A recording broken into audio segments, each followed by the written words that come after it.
Hello, everybody, and welcome to Tombs of Scoria. We are getting very near the end of this campaign. I know we've been saying that for like 8 months now, 10 months now, but it's actually getting really, really close these days. Wait, real quick, as you tell us this, can you raise your microphone volume?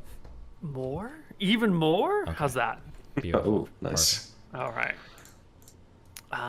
To start today's session, I want us to take a look at the map, and I want us to zoom out a little bit so we can see the whole of Arcadia all at once.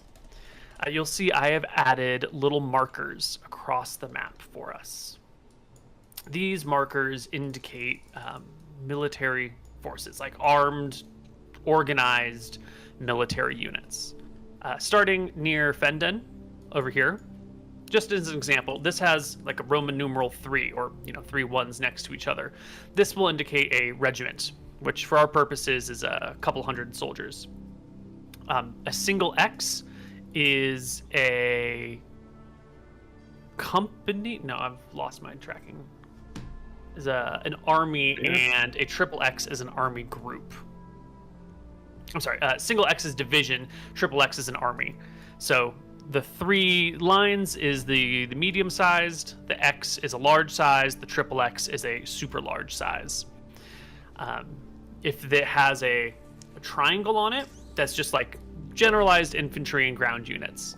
If it has a slash, like you'll see with the 3 ones near Fenden, that means cavalry. And there's not really a lot of cavalry left in these days. They're mostly mixed in with other units. Dedicated cavalry units are really only to be found here in Fenden and over here in Limestone. Another thing we're going to talk about here are the colors.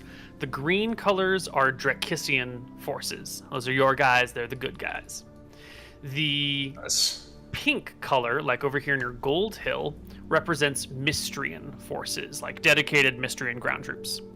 This blue, like over at Half Hill, are going to be allies of the Mystrians. In this case, these allies right here are former Eridonians who have been pressed into combat and forced to serve because their families are being held hostage back over in Eridon.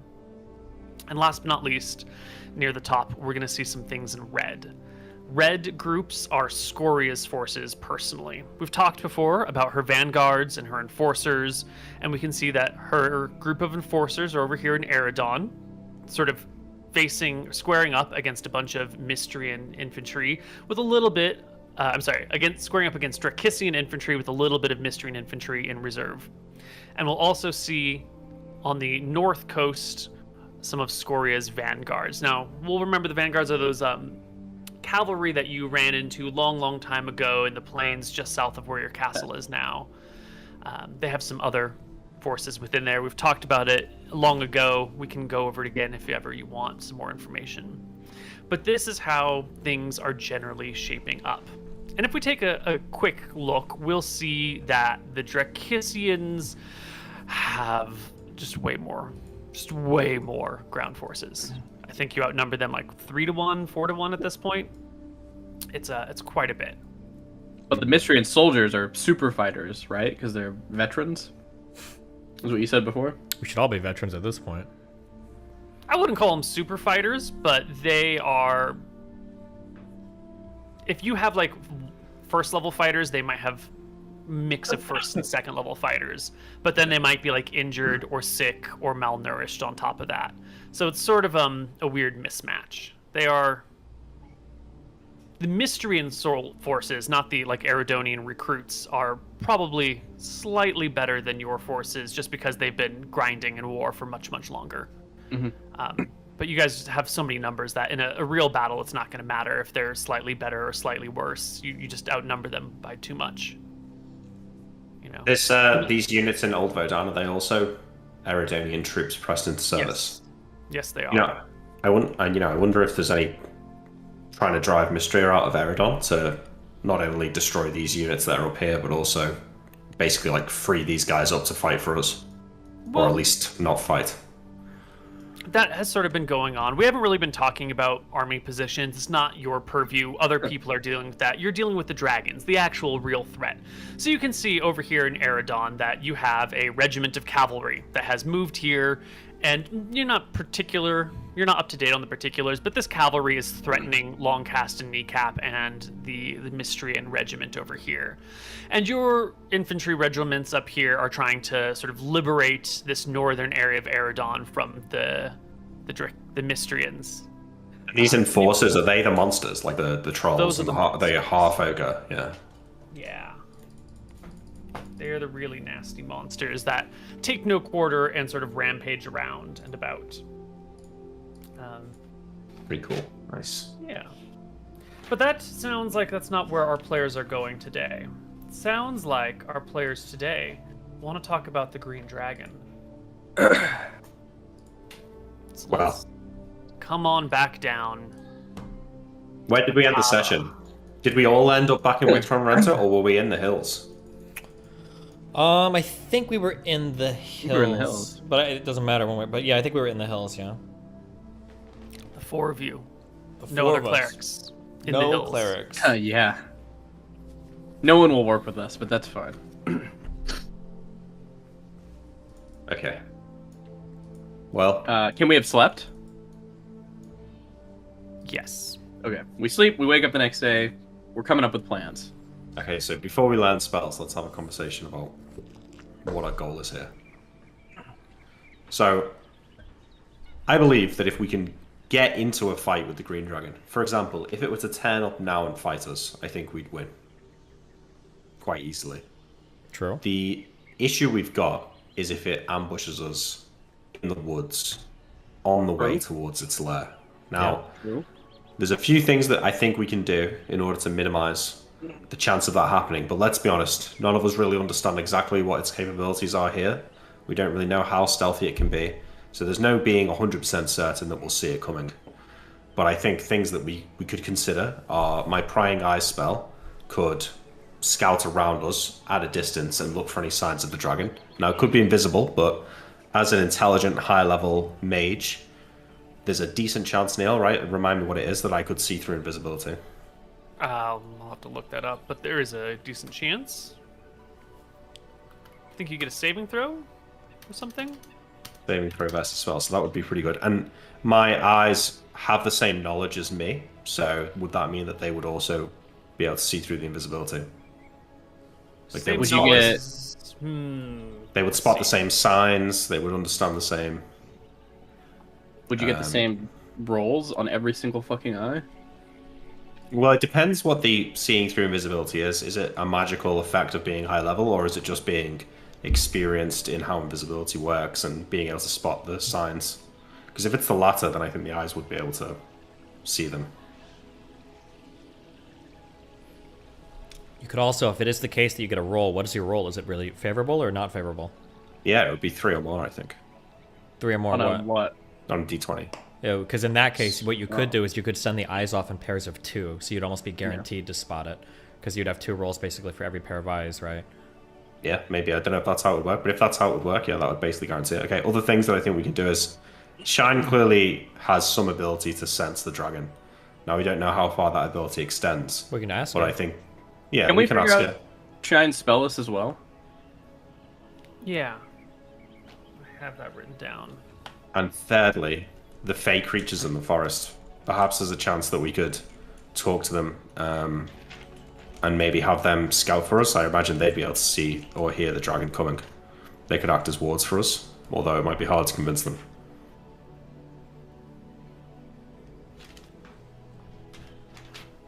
You ever fucked a fake creature, Emmerich? Isn't that too small? Maybe you could try.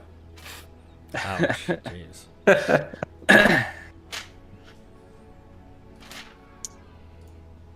Let's see, what else do we have here? Oh yeah, also, I have a Detect Magic wand with 120 charges that should last, that should be about 40 hours of constant Detect Magic, so that should also provide an opportunity to maybe see the dragon coming. I don't know if Detect Magic will show you invisible creatures, right? No, I don't think it would show invisibility, but if it's got other spells, they're known to cast a spell called Pass Without Trace, for example. It may be able to see that. Shine, if we were flying around with Emmerich's fly spell and you tried to cast a breath weapon at us of gas, would it work? Would we be able to get breath weapon in the air? Hold on. Finish typing out her spell list for you. Yes, sir.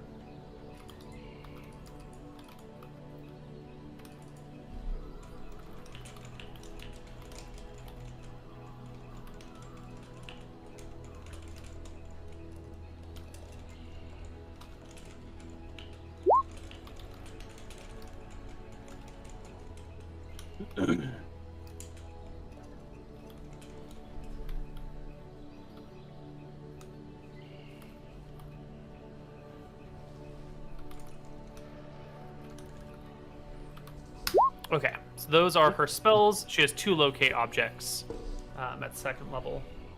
Where did you put them? In the chat. In the chat. Nice. Okay. Yeah, just Discord chat.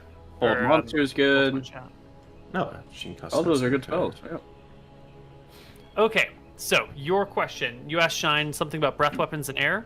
Yeah, so if we're flying around, would she be able to breath weapon us with her gas breath weapon if we're like in the air? Shine sort of shakes her head. If you're flying, you're going to outfly the speed of the gas. You'd need to be more or less stationary or trapped in a corner or on the ground, and maybe if she got really close to you and you were at her mouth when the gas came out and you were flying together and she grapples you, yes, but if you're just flying side by side and she turns her head and sprays some gas, like, you might get to a saving throw at a bonus, but you'll move, like, because you'll move out of the gas cloud pretty quickly. It's an ineffective way, context dependent, bonuses to saving throws or something like that. Well, there you go, Emmerich. We just fly around. Wait, can Shine fly below the canopy or not? I thought we weren't able to fly not. in the forest. Yeah. We're able to fly. Shine's not. Yeah, but my fly spells, they last long, but they don't last 12 hours. How long do they last? Shine said she can. Maybe a Shine couple of said she hours. can sense when he's close by. All we need is a couple hours. Wait, so are we just ruling that if we're flying around, we can't get hit by breath weapons? Can't get hit by gas breath weapons. Okay, because it's Hold functionally on, okay, so we need to re-talk about this thing, because Yeah, you said yeah. if we're flying, will gas work? And I said it's going to Okay. be ineffective. But Yeah. clearly there are variations, like if you're flying at half a mile per hour on the ground, Yeah.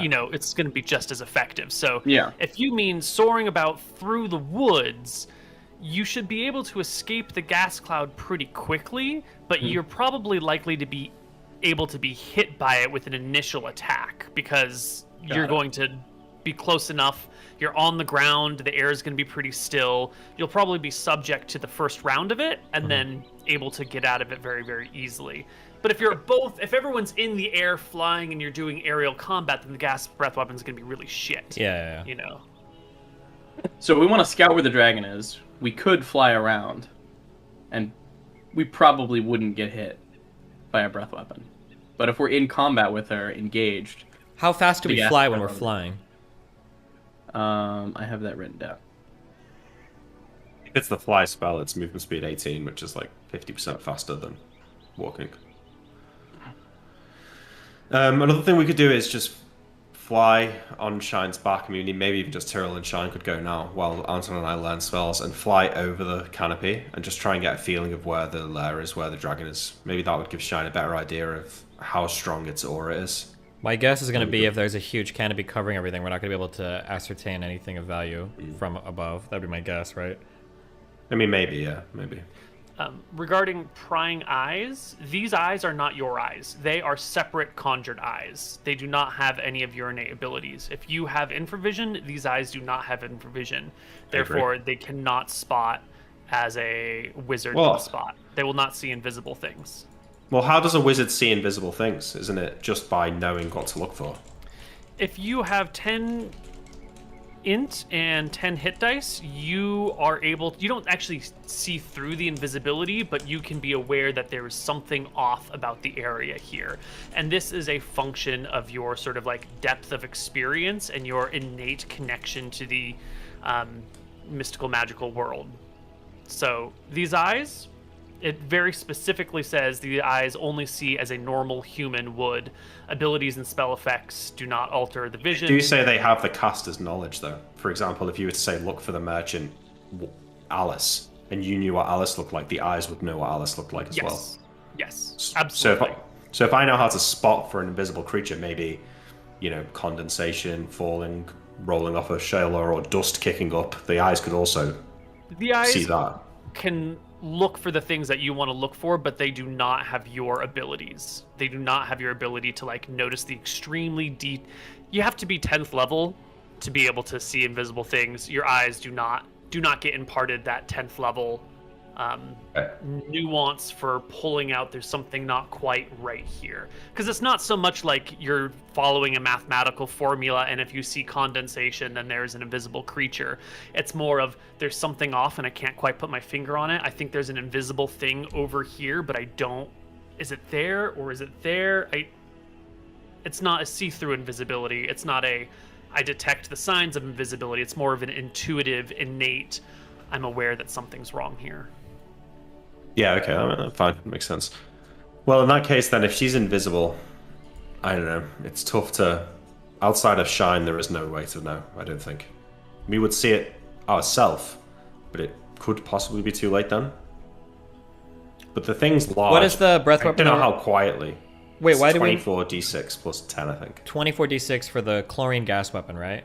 Yeah, me and you could probably survive it on a pass save. We just can't get hit, though. Does he? And we can't use oil of acid resistance for this? No, we've got a... No, it's only the section from gas scroll that will work. Okay. The problem with it, it's short duration. And how short is that duration again? It's like d4 plus 4 rounds. And a round is the 1 minute thing, right? 1 minute, yeah.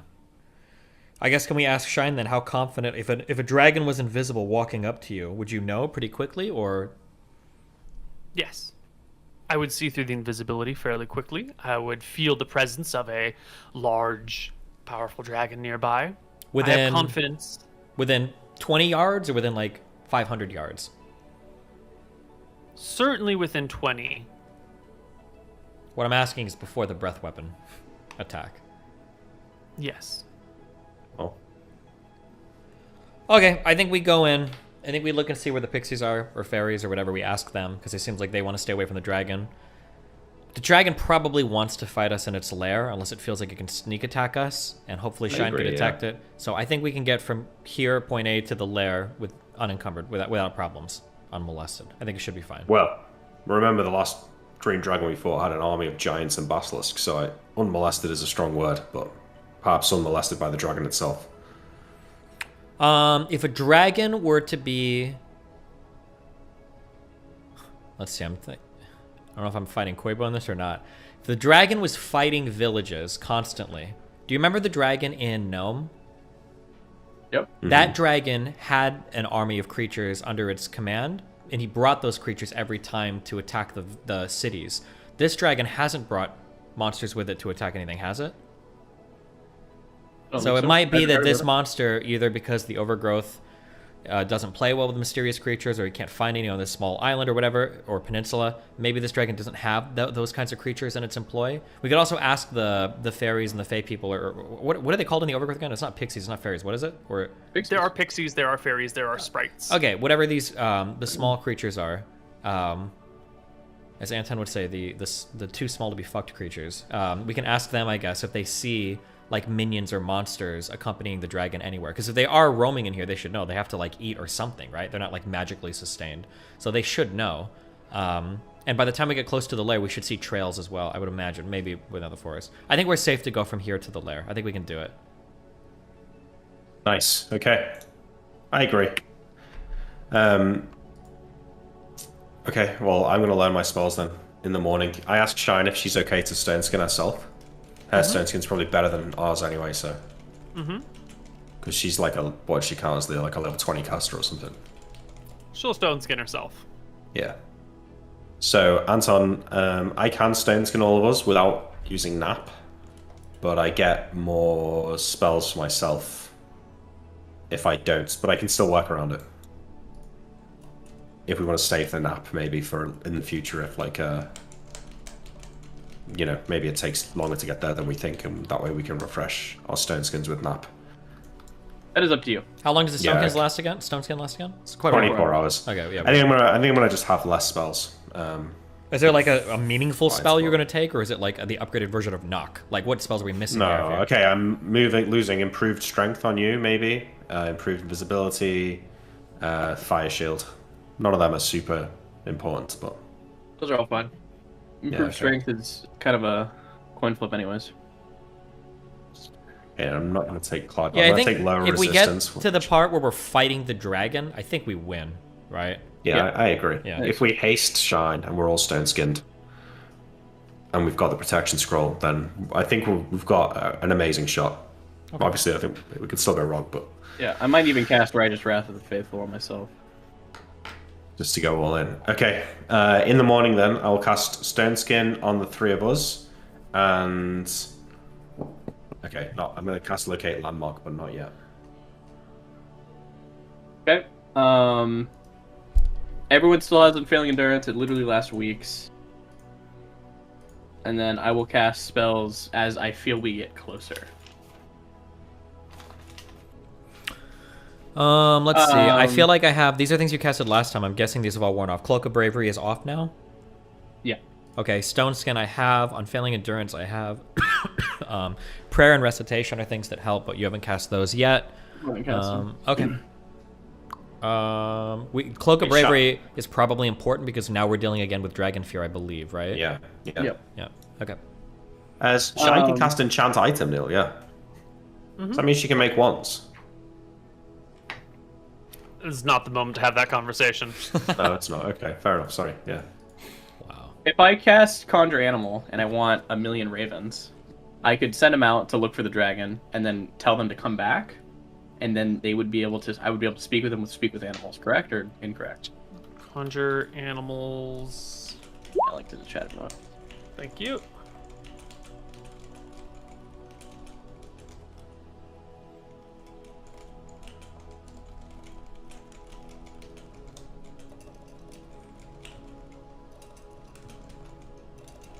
I think they're pretty much just a combat force. I don't think they will scour the land for you. They're not imparted with extra intelligence or communication abilities. Good. How many charges do you have on Stone Skin, Imric? What's the roll? D4 plus 6. Oh, boy. Yeah.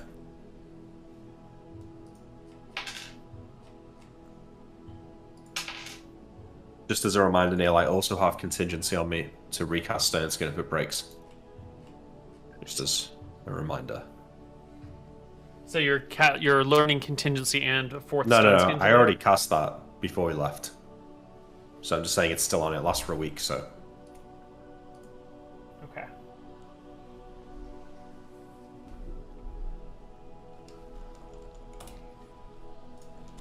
Alright, so you've got Stone Skin on everyone. There's also Unfailing Endurance. Yep, everybody's got that. And Cloak of Bravery. I haven't cast that yet, but I could. Any other buffs that I should be aware of? My character has Roguish Charisma. I'm gonna cast it when I feel like we're, midway through the woods, because it lasts 8 hours, so. Okay.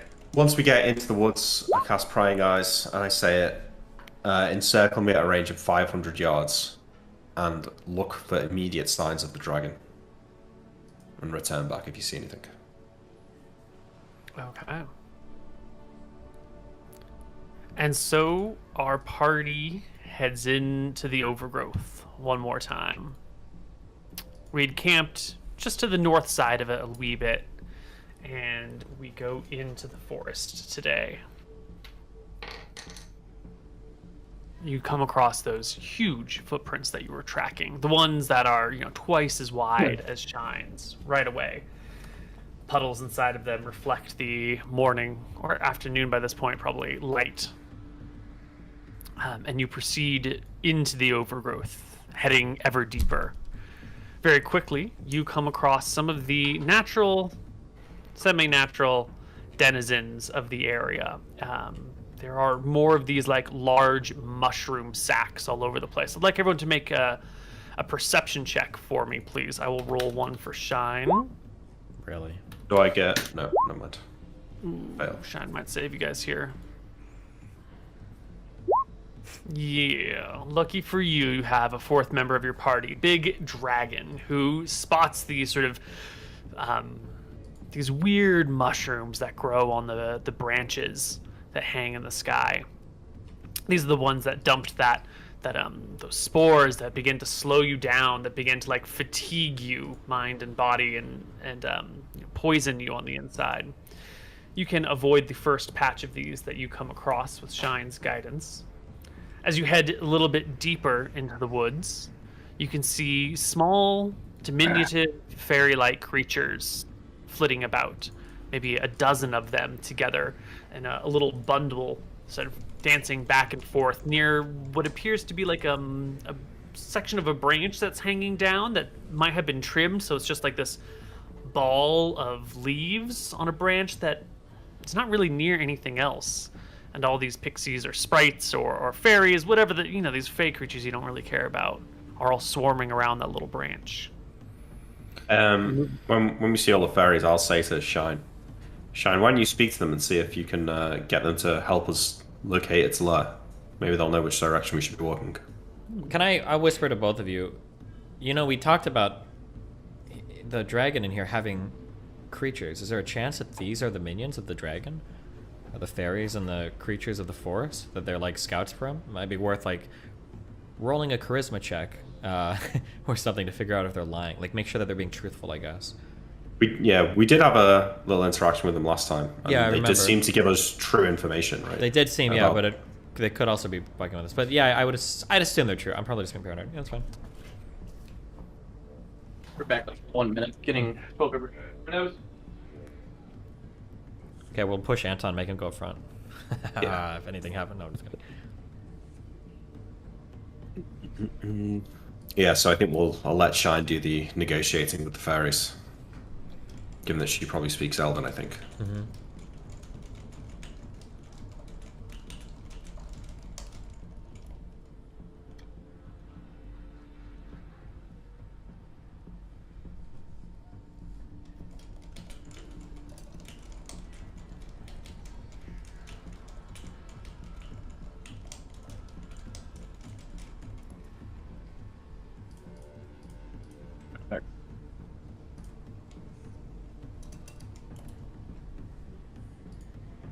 Shine goes to speak with them. She lets a few words of Elven roll off her tongue in a very soothing and calming way. And there's a sort of like agitated whizzing sound, and the whole pack of pixies vanishes from sight. Nick, you're allowed a saving throw to see through invisible creatures. In fact, I think everybody is. You have to have 13 int, is it? No, so just me then. Well, hold on. Fuck. Pass. Yeah, so you can sort of tell that they've turned invisible and that they haven't just like teleported away, but you can't actually pinpoint any of them. Shine looks back and forth all around and then sort of stretches out her wings in a way that one of them comes in front of the three of you as like a shielding mechanism, and you can hear her once sort of nice, gentle, soothing Elven tone turn into more of a deep, menacing, gently rolling ward. A few more moments will pass, and she'll retract her wings and crane her neck round to the three of you. I think our fey friends sense your malintent. Malintent for the dragon? The woods. Well, our intention for the We're woods. not doing the woods. We're not doing anything bad to the woods. I wanted to burn the woods. I would have burned the woods. Shine grumbles. However you feel now, they can feel the unpleasantry of your approach. Well, that's fine. But on that topic, Shine, if it makes you feel any better, I know that Zarathis probably has a hand in making sure these woods remain as strong as they are. We could perhaps speak to the elves to take over guardianship once the deed is done. Let us not worry about tomorrow's problems today. Okay, well, if we can't make the fairies speak to us, then I shall probe their minds for knowledge. I will. Wait, hold on, wait. It's not an aggressive move. You're sure they can't feel it or as fairies or anything? Because you're like aggroing the whole forest if that's the case. So think real strong of it. It draws on the knowledge of creatures within range. Okay. And poses a subconscious question. So I cast locate landmark, looking for the green dragon's lair. It probes the minds of every creature within a mile of me now. Mm-hmm. We do a little mind probing. Yes, and it will return a general consensus. which for you at this point is that way. Yep. Sort of southeast. That's it, Mark. Where we're going. Wait, Is that the way that we came before or no? where did we enter this forest at? I thought we were already like Last south. time you entered here and exited the top, Oh, and then you okay, okay. rested at the top, and now you're coming back in this way. Yep. Gotcha. Okay, cool. Yeah. Fairies. Sprites. Anger at you have turned themselves and are invisible. As you walk deeper into the forest, Shine will occasionally let you know that they are still here. That these little diminutive sprites are following you about. She worries that they may threaten, or may choose to threaten you when it's convenient for them. I thought they were too scared to get close to the dragon. Once we get close enough, I'm sure they'll leave. Unless they are working with the dragon, in which case... Wait, are these magical creatures that can cast magical spells? Oh, Yeah, yes. Some of them can, yeah. So they They could can theoretically disrupt your memories. prod us at range and everything as well, right? Could do. Their arrows their arrows do no damage, but those they hit with them fall into a deep magical slumber. Are they able to see in the dark? They have many abilities. I assume Polymorph, ESP, no alignment, dispel magic. I assume we would get a saving throw versus the sleep, yes? Is that... All great creatures can resist magic to a certain ability.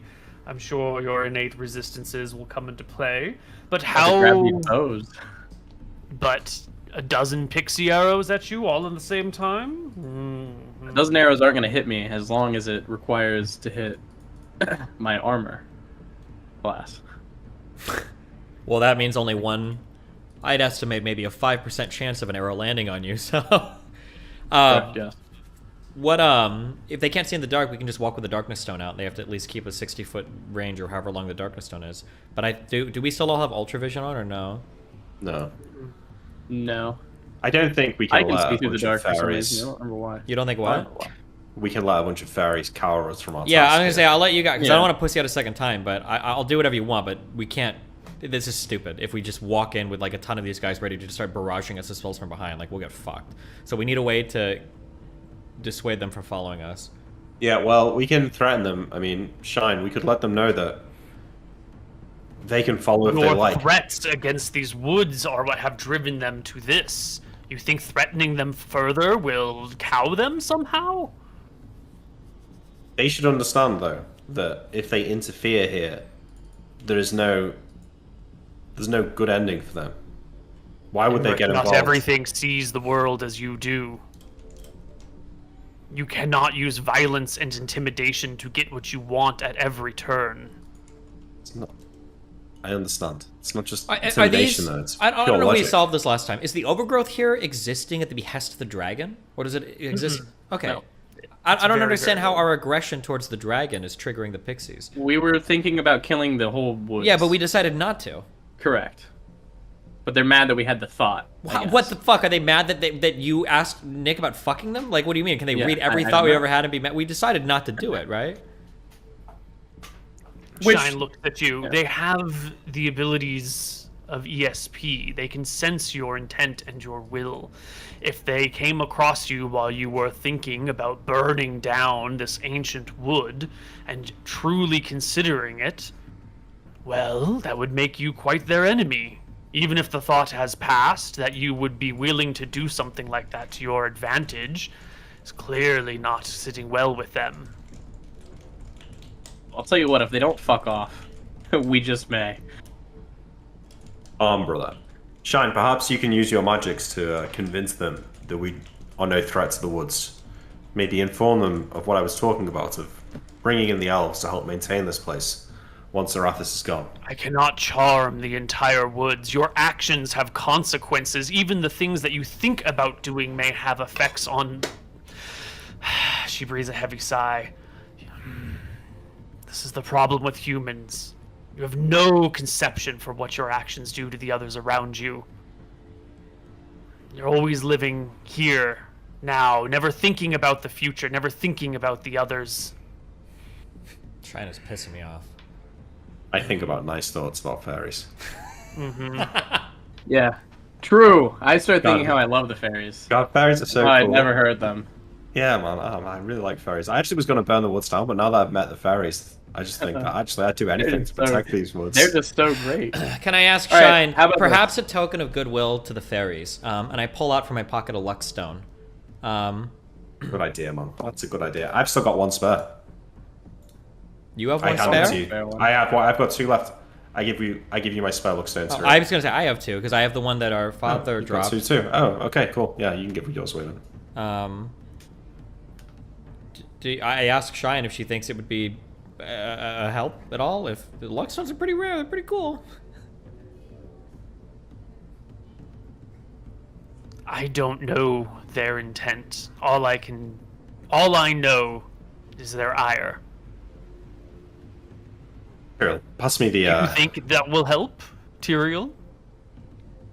Well, offering to the forest? Never heard anyone? I'm a human. We operate under the faculty of reason. I can't predict what emotional, irrational thoughts these creatures will have in the forest.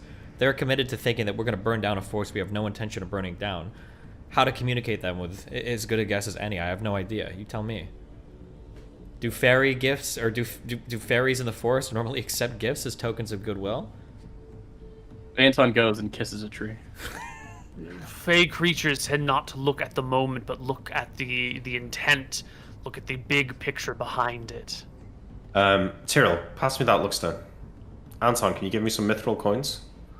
Well, I don't know if we can pay them off, or I'll give you. I'm just trying something. Okay. Yeah, do they have a boss that we can pay off, Shine?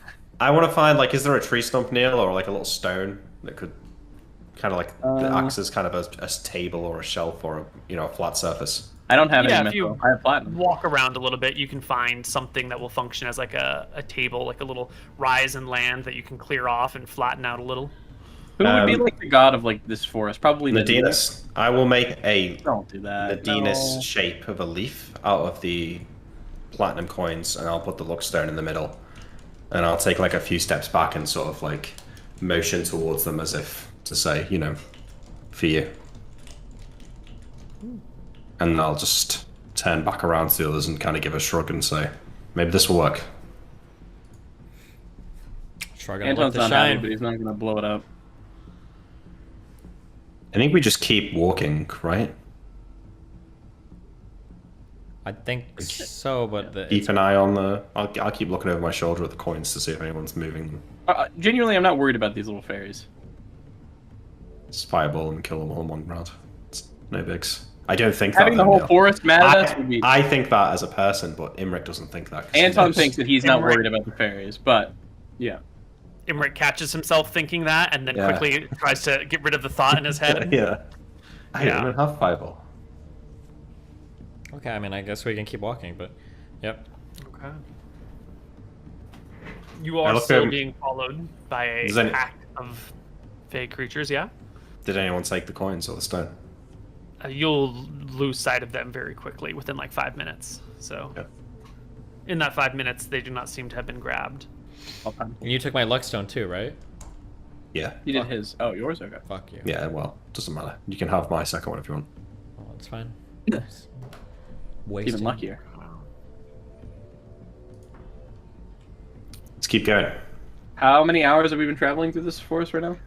Just one right now. Okay. Yeah, you still got probably another hour or two before you get near her lair.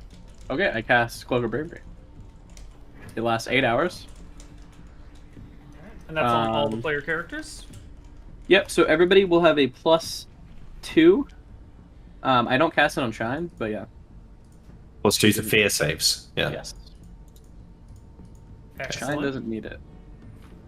Cloak of Bravery, yes.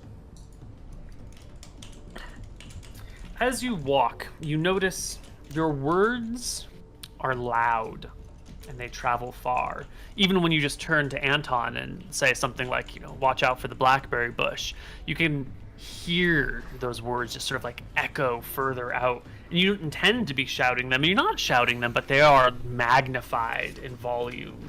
Everything you say seems to reach and travel farther than you would like. You can see the birds perched up on branches, nestled in little bushes, watching you, keeping an eyes on you. What about Rodents Shines? scurry out of little holes and observe the passing of the great humans before scurrying back into their holes. Speak with animals. Oh. I brought one. Mm.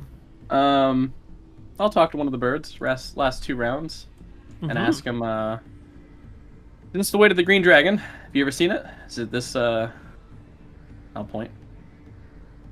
Yeah, so you can speak, although friendliness and cooperation are by no means assured. Now, you used this spell before with Speak with Animals. In fact, the beginning of the campaign, you had a pet rat. What was that rat's name? Temmie. Yeah, you had a pet rat that you would communicate with, and you were super friendly with, and the two of you were close until you let Temmie's go and live their best rat life somewhere else. So you're familiar with the communication with animals. I was a rat boy.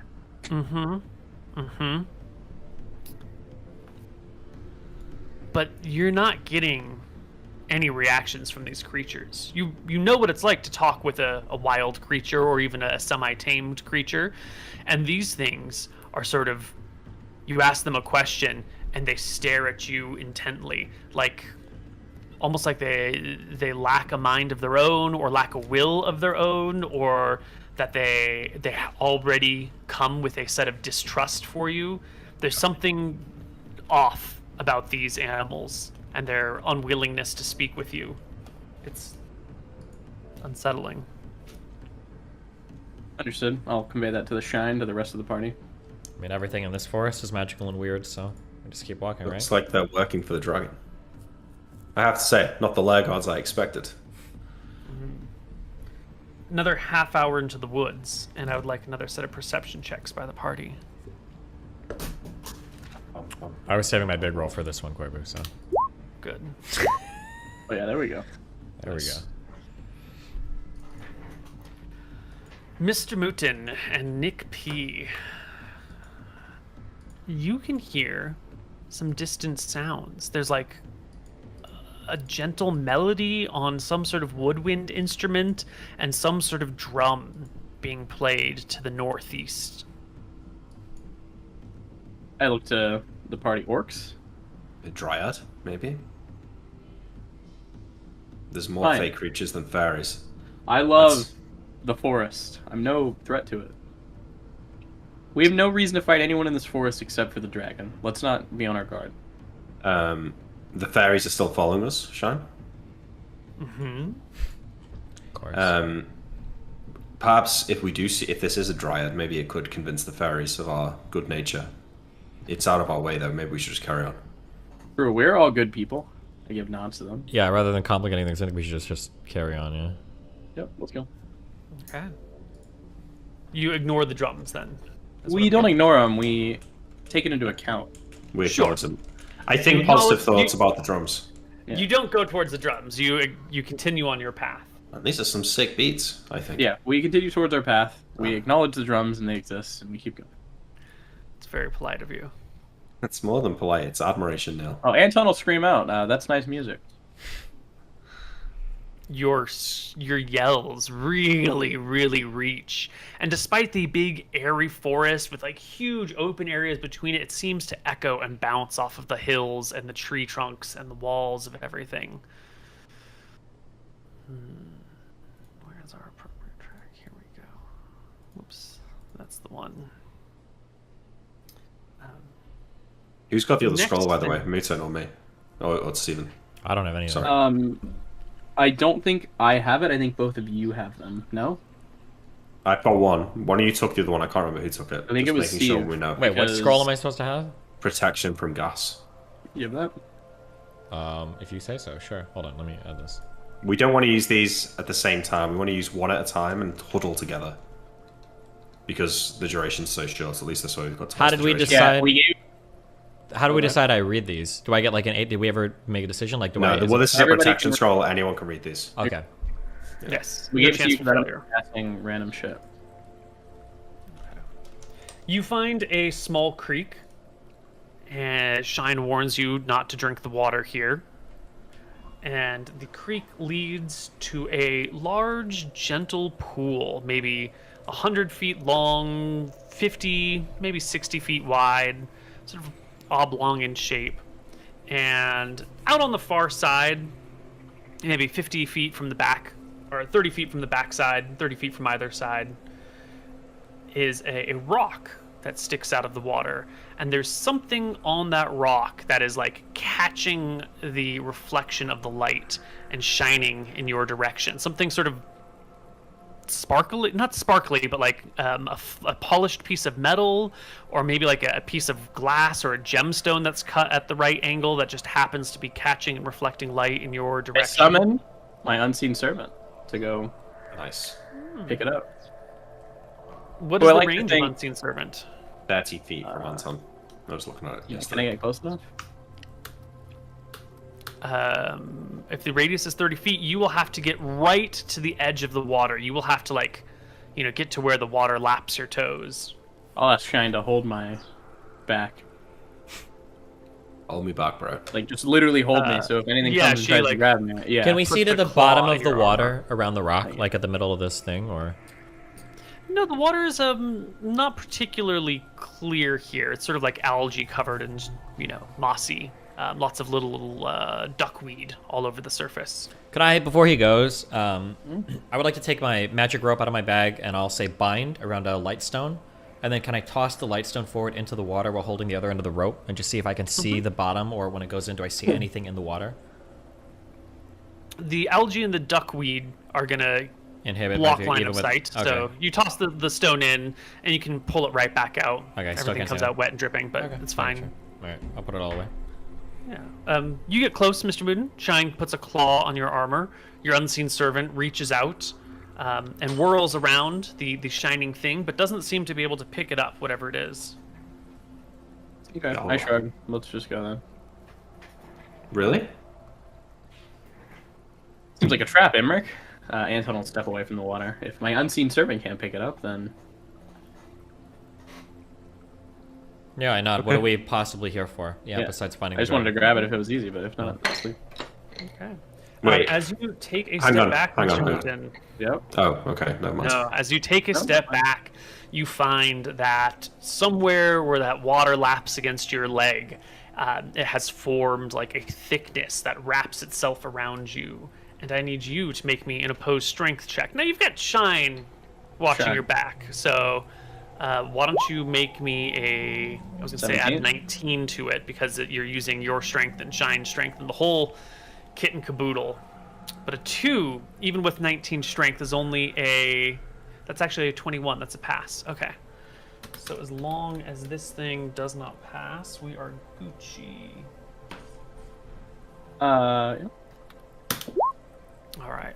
Whatever it is that is grabbing you from within the water, you and Shine together can yoink you off of it and backpedal, and the water just collapses and seeps back into the pond. Think to myself, oh, that was a very nice pond. I'm very glad to be here in this forest. I think Anton is thinking very nice, gentle thoughts. Of course. I use my detect magic wand, Neal, and will observe this pool of water and the shiny object on the rock. Oh man, you detect magic everywhere. The pond is certainly magical. Whatever's on that rock is magical, but there's also sort of just quite a bit of magic floating around in the air all about you. Those trees, actually that one tree in particular next to you radiates a strong amount of magic. Those bushes over there do as well. More specifically, the berries on those bushes are magical too. The ground underneath you has like the smallest amount of magic out of anything here, but you are definitely surrounded by a primeval, ancient magic that permeates everything. But the thing on the rock, though, is it like overwhelming more than the stuff around it, or not? I wouldn't say it's overwhelming, but it is. If the air around you is moderately magical and the pond is strongly magical, the thing on the rock is also strongly magical. Well, perhaps we can check it out on the way back. Okay, we ignore it. Yeah. We press deeper into the woods. The trees here are still thick. They're still tall, but soon you notice the bushes begin to get thicker too. There isn't quite so much walking room, whereas before you were used to maybe 60 to 80 to 100 feet between trees. The area around you is getting a little bit denser. It's going to be slightly difficult for the party to walk abreast. You'll have to start walking in a line with either Shine leading you or trailing you to stomp down bushes in your path. You want to go on a quick break here? Okay. Perfect. Thank you. We will be right back. Sorry. Hello, everybody, and welcome back to Tombs of Scoria. Where we last left off, I was asking the party, as the forest gets thicker and it becomes hard to walk side by side, do you send Shine out in front of you as a shield and guardian and scout, or do you have her trail behind you? I think we have Shine in front, and then the three of us in a line next to each other as close. So if one of us we use the protection from gas scroll, we'd all be within the 10 feet of each other. So we walk close together. Fireball! The pixies did it. Yeah.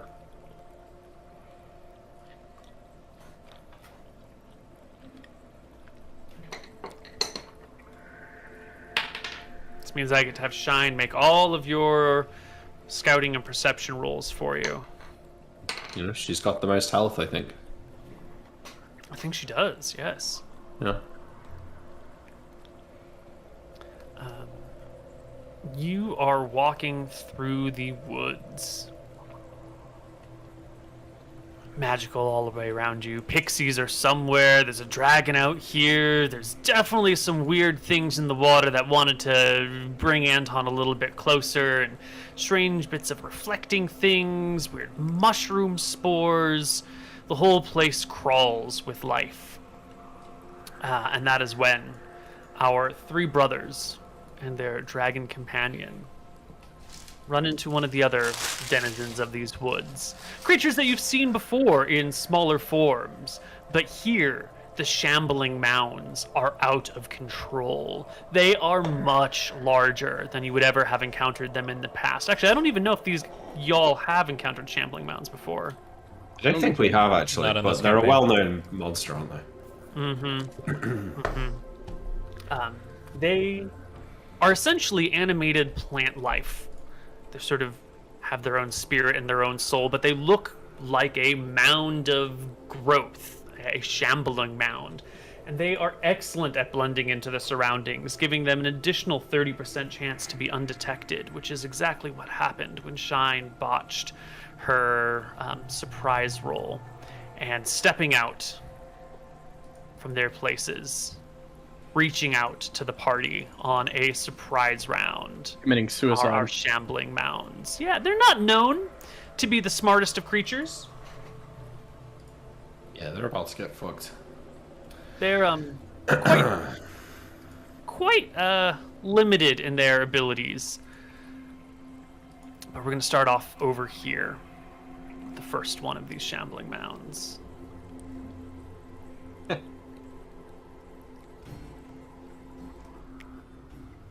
All right. This one over here emerges from its growth. You sort of turn at the last moment as it reaches out to you with its long arms. Both of them coming for Imric, who happens to be the closest. Imric. Yes, sir. May I have another, sir? You do not have mirror image cast, so this just wait, comes hang on. Are they you. evil? Would protection from evil give me the bonus to AC here? No, they're neutral, natural creatures. Yeah, so my AC is 21. It will crit you and knock Alright. off 2 of your stone skin charges. Okay, no problem. Nice. Fine. And its second arm will reach from the other side and grab at you with another crit, knocking off 2 more of your stone skin charges. But otherwise, getting absolutely nowhere. This mound below, which was just a clump of matter, like leaves and dead grasses that have been pushed up against that tree, reach out for Anton with a one side. He actually has a +2 for surprise. That does make a 31, which will hit but not crit you. And this +2 for surprise will just miss you. So Anton loses a stone skin charge as well. Yes. This one coming from the backside. Oh my god, it's Emmerich again. Oh, what a joyous day, Emmerich, as one mound reaches for you, grabbing you, constricting you. What did you say your AC was? 21. It crits you again, dropping you down 2 stone skin charges, and its other arm will actually miss you, thankfully. Save versus death, please. For its arm to fly off its body. Yeah. For us to get time. Yeah. Oh. And again, Oh, man. I'm gonna roll another It roll. leaves Yeah, some- one. Yeah, let's do it again. One more time. No. It leaves dirt and leaves behind it. Some twigs break. You know, there's a little spark that goes off within it. This one over here, completely ignoring Shine, as if Shine is not something to be considered whatsoever, comes out forward here. She will, as it moves, sort of lift her tail in surprise, craning her neck back to see the party quickly surrounded by these shambling mounds. And this one will make 2 attacks at dear Tyrael McGarry. One arm. Second arm. What's your AC, Tyrael? 28. Ooh, you will drop 1 charge. Everyone still has stone skin, including Shine, and everybody in the party can roll initiative. Are these large creatures or normal? They are large. Nice. Max initiative, great.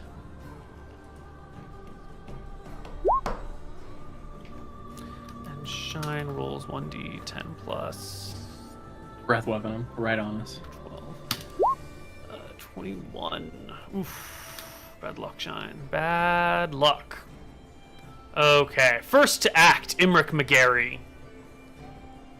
I'm gonna risk attacks of opportunity here from this one, and I want to circle around like this behind here. You're gonna get. So I'm not leaving the threat range of this one, Niels, but you can take attacks with this one. Yeah, but how do you get there? You can't just walk through it. Can I go circle around though?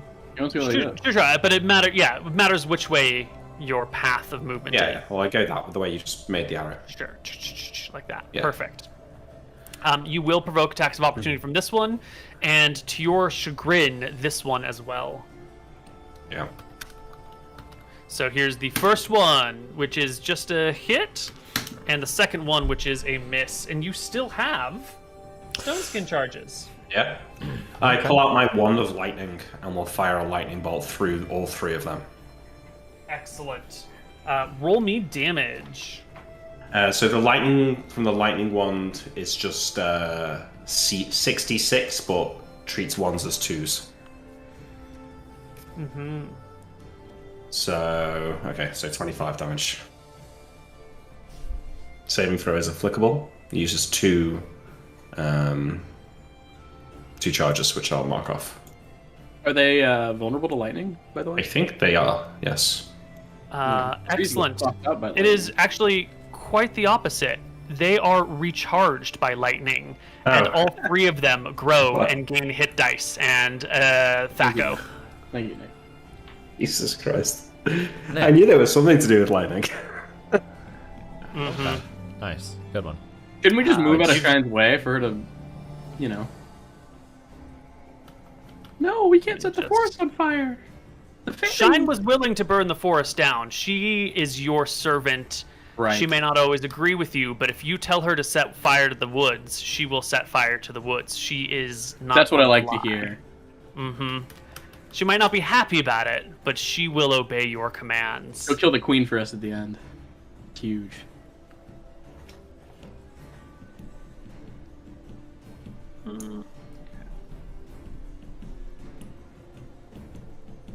Excellent. The shambling mountains grow. Is there anything else they gain? Rises. Adding height and hit points and hit dice. Fantastic. They're gonna get you in the Reddit thread, Nick. huge. Oh, you're so fucked, Nick. that's This very shambling stupid. mound moves forward and attacks Tyrael again twice. This one is not grown, so it uses its normal attack, 21 and 25, neither of which will grab onto Tyrael or hurt him. Cool. Bringing us to Anton's turn. 2 attacks. Here is the Widowmaker. Mm-hmm. And here is the spear. The Widowmaker stabs into the foliage and rips out harmlessly, but the Spear of Rohana grabs and does damage. 9 big boy damage to the big one in front of me. Excellent. Just double checking. It's perfect. Now, Imric, you have a ring of free action on, right? Yep. Okay, good. Because if a shambling gun hits you with both arms in the same round, it entangles you and proceeds to suffocate you, but your ring of free action is what allowed you to break, I had just assumed and I forgot to call it out, which allows you to break the magical entanglement that they would otherwise have had. But your weapon does full damage here, Anton. 9 Can I move points. as well? Yeah. You can move if you want, but you'll probably provoke attacks of opportunities from things around you. Well, wait. You can't have multiple attacks of opportunity per round, can you? Yes, you do, but only one against one individual target. Oh, interesting. Okay. I move over here. Excellent. Give me we will get 3d. Well, let's do the weak one next to Tyrael. 1d20 plus 15 does hit you, which will just knock off a stone skin charge. The one that was over here rolls like this now, and does not hit you. You have 30 AC. Yeah. And this one over here with the much improved reach will also do the same thing and will hit you but not crit you. So you lose another stone skin charge. Excellent. Moving out of my way from my mother.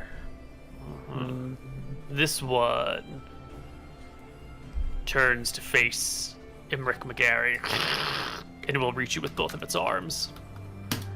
36 is another crit, which will knock off your stone skin charge and cast contingency immediately. Okay. D4 plus 6, is it? Yep. Excellent. And its other arm, 20 that hits you as well? Yeah. It knocks off a stone skin charge. You're totally fine. These guys have higher hit than fucking Scoria. Yeah, these guys fucking kick ass. Well, they do now that they're fucking energized. Yeah. This one moves straight in for Tyrael from the backside. Another 2 on top of this for back attack. That is a 40 and a 30. I believe the 40 will crit you and the 30 will hit you, knocking off 3 more stone skin charges. Sounds true. And it's Tyrael's turn. Am I able to like stand here since these are big monsters, or no? Or since yeah, well, you are. I know their tokens are sort of awkward, but you are now pressed in on all sides. There is no place to go. You are surrounded by these creatures. Oh well, if there's no place to go, then I will jump up and back right here. Use my boots of springing and striding. Ooh, how high can you leap? 30 feet. I think it's 15 feet. Are they taller than that? No, but that's about their height, so you can clear them. Okay. With that. Yes. I'll pop here, and I'm going to take a swing at this dude right here, okay? Okay. It's going to be a crit with my big weapon. It is a crit with your big Single weapon. or double? Yes. 39 and a 19? 25 AC, so double crit. Yeah. 3 times damage dice. So, rolling 3d10. 3d12 plus 7. Fuck that middle one. Cool. A huge chunk gets ripped out of the shambling mound before you. I'm going to take a second swing with my Defender Sword. That is currently, because I didn't declare for a defense, it's all +4 to attack. So another double critical hit. 36 is going to be another 3d12 plus 6.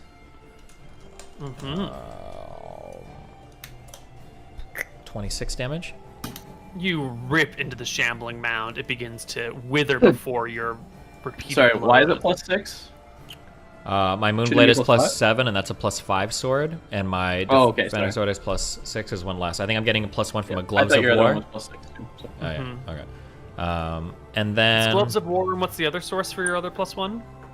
Strength? Probably, because my strength is 17. 17. Yep, that's it. That's it. All right, and then can I... I don't know if we were talking about this. Can I boost his spring stranding again to hop over here, or once per round? Once per round. Okay. But you can just walk over there. That's fine. You will take the attack of opportunity from this one, but you can make that walk. Well, I know I can make it, but I didn't want to attack of opportunity. But okay, Koibu. Hit me. Hit me. Not today. Okay. This one over here turns to face Anton and tries to consume him with its vines. 1d20 plus 19. 25 and 31. It will knock off a single Skittle Skin charge from you, Anton. You're feeling fine. You haven't had this much exercise in a little while. Shine will take her turn. She whirls to face the monsters. She did not roll initiative with a breath weapon this round because, you know, we don't want to fuck the how that was forest. going to play out. But she will make her regular attacks. Shine. You roll to hit at... Less than the energized ones.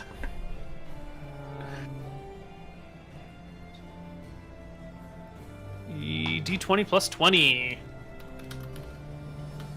So this is a claw against this one, which will actually just barely hit it. For 19. And a claw against that same one again is... No, she should be rolling at plus... Oh, that's the wrong die roll. Haha. 24 is actually one shy of what you need. She more just like whaps it against the wall, doing no damage to it, and then she will reach out with her bite to the very same creature. Oh my god. Rip it up, grab it in her teeth, and sort of toss it about, but the shambling mound was not damaged. Only its outer brambly armor was damaged by it, and it lands on the ground. Bad rolls today, Shine. Second attacks? Second attacks. Yeah, go on. 25 is a hit. 25 hits. Okay, here you go. 8 damage. Excellent. 32 against this guy, I believe, is a hit. Hits, does not crit. 18 damage. Nice. 19 damage, because that should be at +1 higher. Yes. And initiative time. Good roll, please.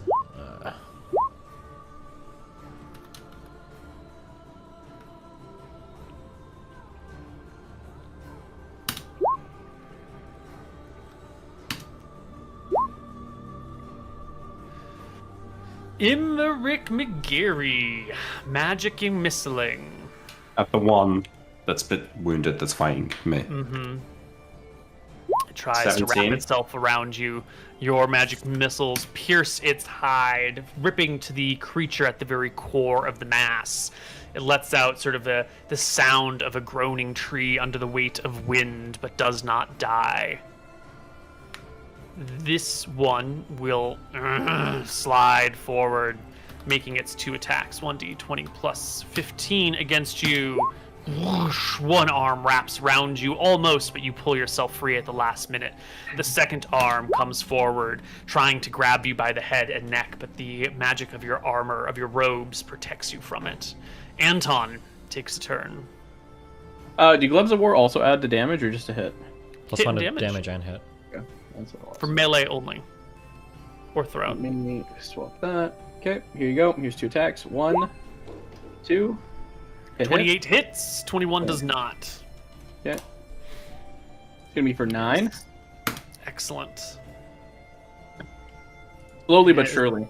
Wait, I think I fucked up, or my initiative didn't update for my token. I don't know if we're truly at 13 initiative in the turn order right now, or what. I just updated it. Oh, I see. Yes, then you should take a turn too. Okay.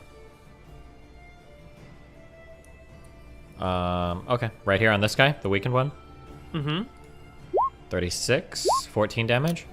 Nice. With a snicker and a snack, that Isn't 36 shambling mound crit? goes down. Doesn't matter. Yeah. Then I will move. Actually, I'll move like right here, I suppose. You crawl on top of the shambling mound over its brambles. Your ring of reaction will allow you to move through it without getting caught in the like nasty web of weirdness. No problem. You are wearing a ring of reaction, right?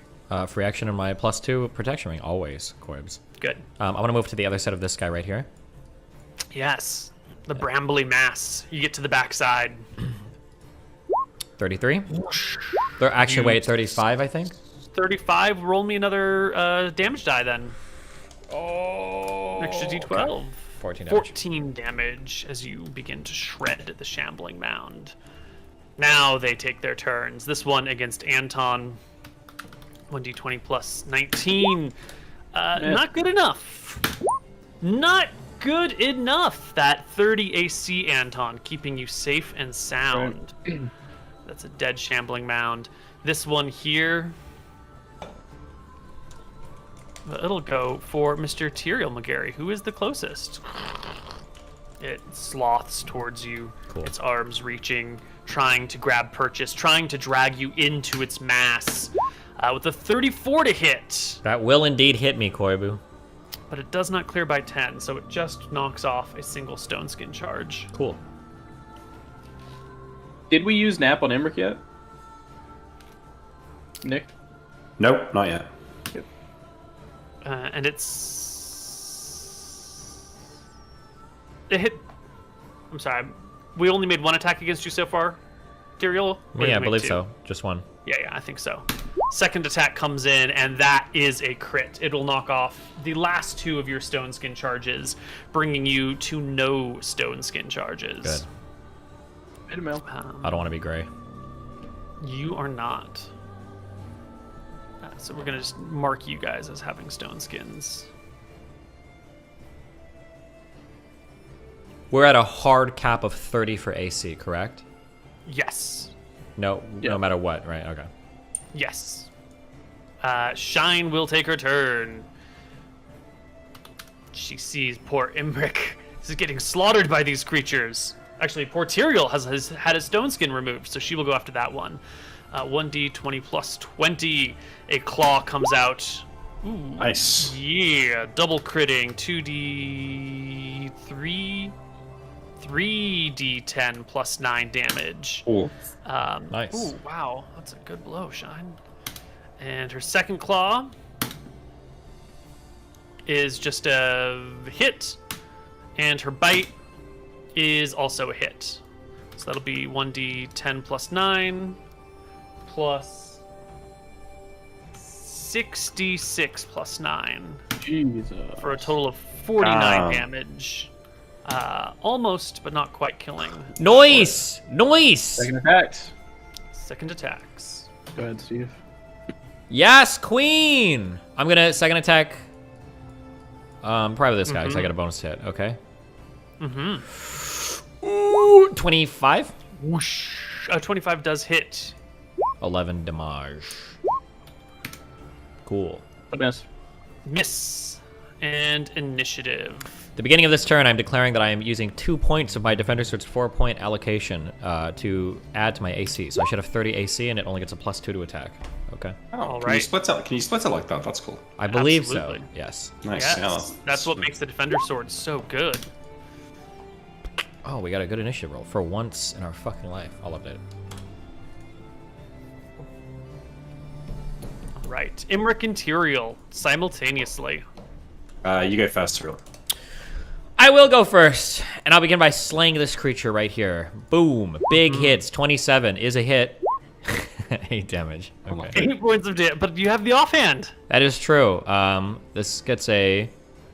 it's just a wash. A 28, because I get +2 and then -2. Okay.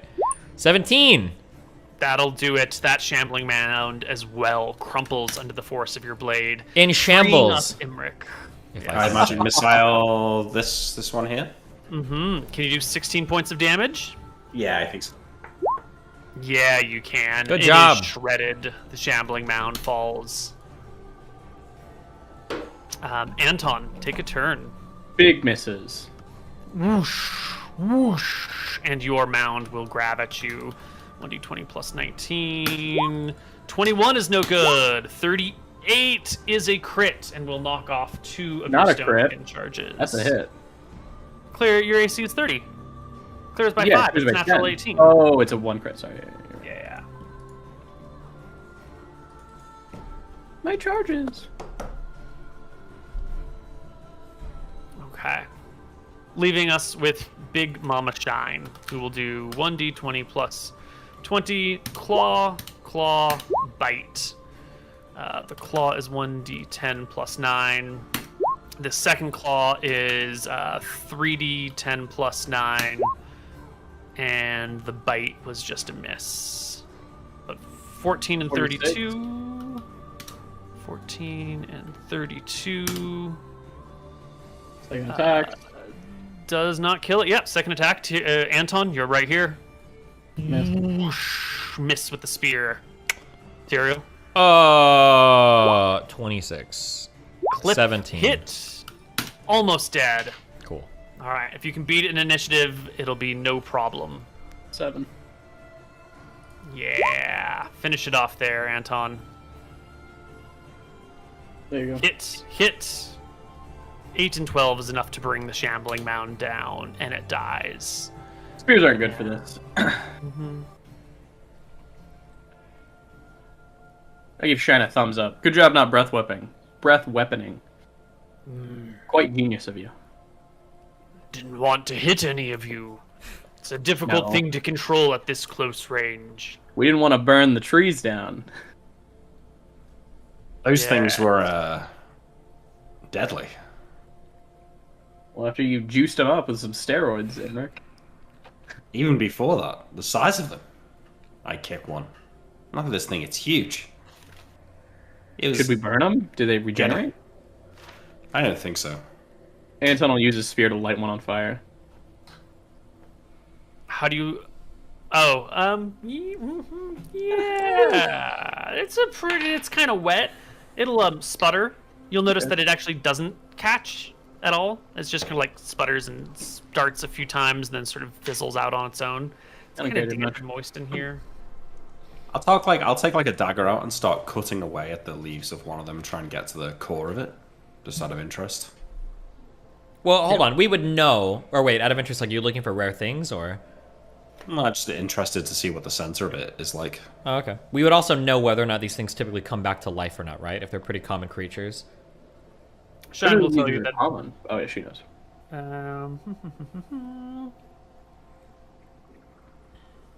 Because of the location of its brain, the shambler cannot be killed by lopping off its head or limbs. The remaining vines along the torso join to form a new extremity within 1 round.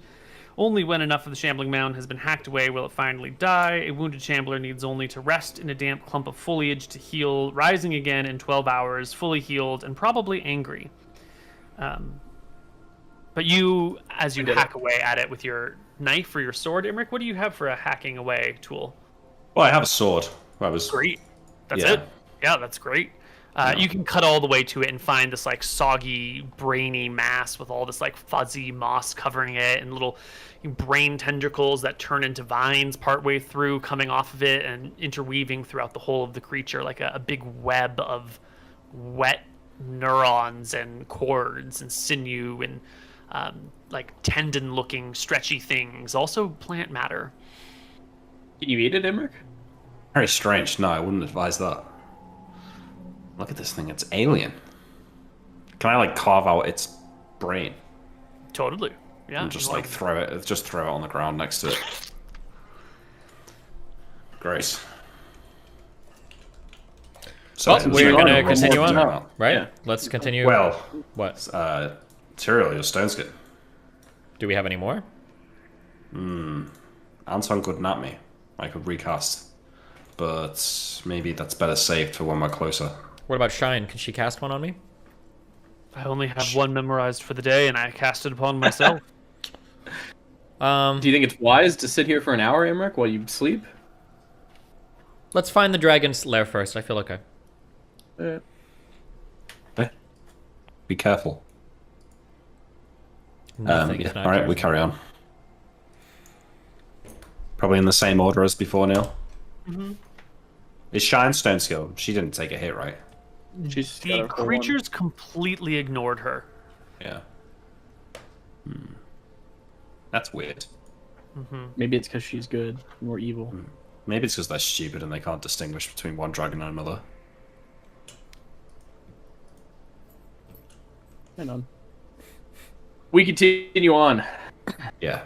Excellent. You don't get very far before the next curiosity approaches you. You see a seemingly moving plant. It has a vague quadruped shape, sort of like a dog made out of brambles and vines and mostly like thorny branches of bushes. The section of the head is a tightly wound, like woven knot with a couple of light red eyes glowing from within them, and the whole thing is covered with these like these spiky vines that have like thorny bark woven through it. These creatures, which we're going to call thornies for now, there are 4 of them.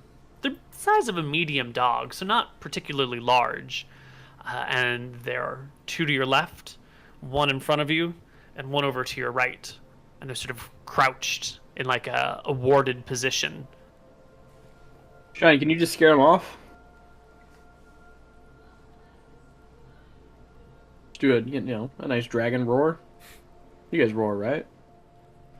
Her voice calls out loudly through the trees, and she will take a nice deep breath and let out a fearsome draconic roar that echoes through the whole of the forest.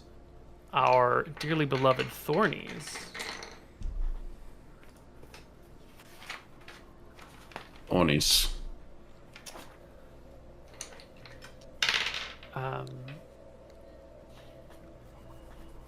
The roar actually energizes them.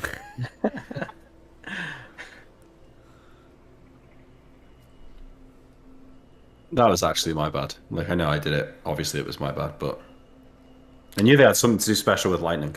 Well, that was correct. Yeah. It's all good. We get even like that as a DM. more experience for us, right? That's right. Yeah. True. Now we know. Yeah, so the thornies will sort of sink lower as the roar comes, and then as it begins to trail, they will turn and bound off, Be gone. making sort of like bounding, springing steps deeper into the woods. One of them headed in the direction that you're going, 2 headed off in another direction, the 4th in another direction yet. We continue on. A strange place. Let's hope one of these trees don't come to life. I say, looking at the giant, incredibly huge trees. They're quite large, aren't they? One of them starts sprouting legs. Maybe Are there we should tree ants in this world? There are tree ants in this world, yes. There's Shiny, gotta be have you tree ever met ants one? here. She says, pausing her steps and craning her head and neck back to hear you. What did you say? You ever met a tree ant?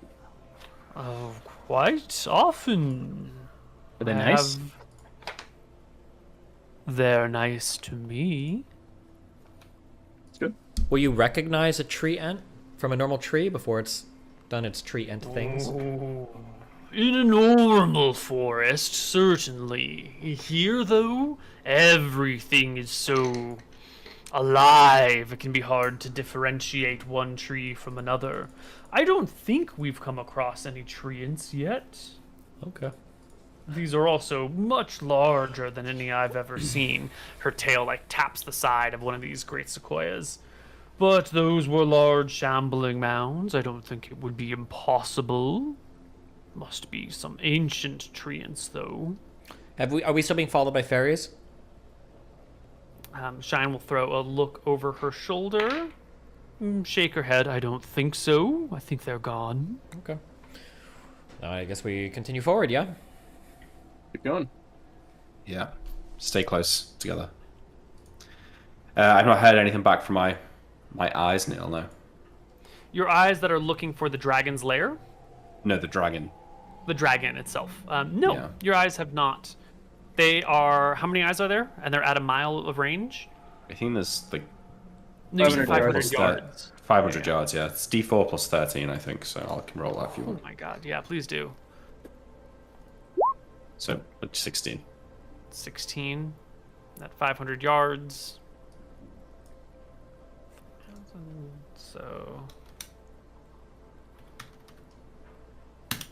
So there is an eye every 190 yards on the perimeter of you. So that's a pretty good stretch. That should cover quite about everything. And 190 yards is a little bit further than maximum distance. So eyes probably couldn't see each other, but it would mean you've got pretty good coverage all the way around you. And no dragon has been seen. That's good. Keep it moving, Sean. Respectfully. She turns back and walks forward further. Respectfully. I'll poke Emmerich and say, you just say respectfully, and people, they can't be mad. That's how it works, Anton, yes. That works. Humans are very simple creatures, really. And dragons too, it seems.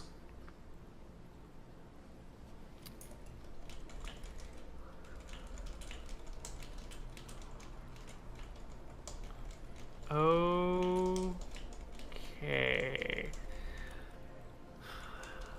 Shine is in the forefront again, walking forward when she comes to a halt, and her tail sort of like whips up and waves back and forth a few times to alert you to some sort of perceived danger. And you can see ahead of you on the path is a clearing, like a big sort of opening space. And scattered throughout that opening space are all these these very large mushrooms, maybe like a foot and a half, maybe 2 feet across at the top, all fairly close to the ground. Is this where we need to go, you think, Sean? Are these the same mushrooms that have been spitting that fucking toxic shit at us that have been fucking us up, or? No, these are different toxic spitting mushrooms. Okay. These ones are sentient. Perhaps you should clear them out. She will take a deep breath and open up with a blast of fire. What, the clearing? Area. Fun? I was going to use Go my there. fire wand, but what's the point? We've got a walking epic fireball monster. Yeah. Her fire breath will destroy all the mycinids in the area. And in the clearing of it, after the smoke is gone, you can see to the left and to the right, outside of the area of the blast, there are these, there are other mushrooms that were outside of the area of effect that seem to pull themselves from the ground until they are in like humanoid form, looking something like this. Run, boys! And begin to scatter, running in different directions. The Are battle those is evil lost. creatures? Just out of curiosity? No, they're neutral. Okay, that's fine. They'll probably They're attack us then. just regular old mushroom folks. Neutral equal hate humans. Mm-hmm. Rip. They got... No. Well, What were you saying? no, nothing. You So, sure? yeah. Is the place cleared now? Yeah, the clearing is cleared. You should be able to walk on through. The dragon leads your way. Another half hour passes. You're pretty deep within the woods now. When Shine brings your attention to the area in front of you is just like, you ever seen a big blackberry bush? It's sort of just like a big mound of thorns and vines. Well, this is like the biggest blackberry bush you've ever seen. It must rise to at least 15 feet in height, unless it's just like a thin bush going up a hill. And then it covers, which would be weird because you've generally been going downhill at this point, and it covers out to the left and right as far as the eye can see. It is a huge mass of brambles and thorns. You might be able to squeeze through it with your rings of free action, but there's enough thorns and, snaggy bits that it would probably erode all of your stone skin charges walking through it. So even Shine feels like, she would take damage walking through this thing. It would destroy the stone skin charges, for certain.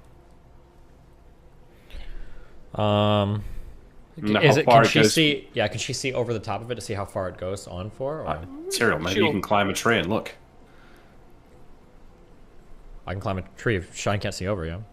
She can see over it. She will get on her hind legs, put an arm on a tree, and stand like a human for a moment, craning her neck forward and out. She tells you that these bushes continue deeper inward for at least a half mile. Anton would look. I think we might be at the entrance to the lair. I think it might be covered by this whole bramble bush.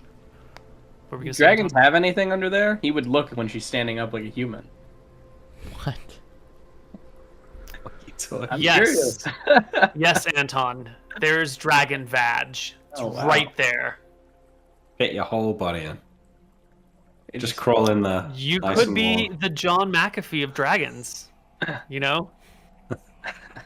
No, if we're in a cold spot, it's too cold, we can do Star Wars and just crawl. I'm sorry, inside. everybody was looking. Everybody would have looked.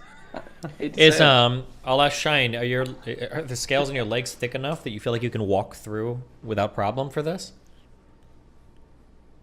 I could crawl through the bush. I could crawl over the bushes without hurting myself, but it would remove the stone skin spell eventually.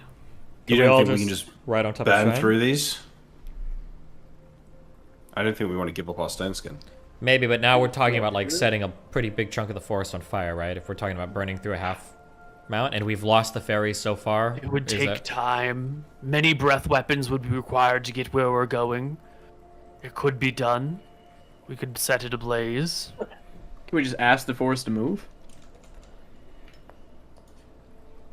He says have to. Go for it, Anton. You're the one who speaks Elven. Friend of Nadinus. You're the one who speaks Elven here. Maybe you're the one who has made the wood. If you wish, my lord, I shall do whatever it is you ask. Please try to commune with the woods. Shine lets out a sigh and calls out in an elven language to the woods and trees and brambles around her. And I think that's when we should take a break. Okay.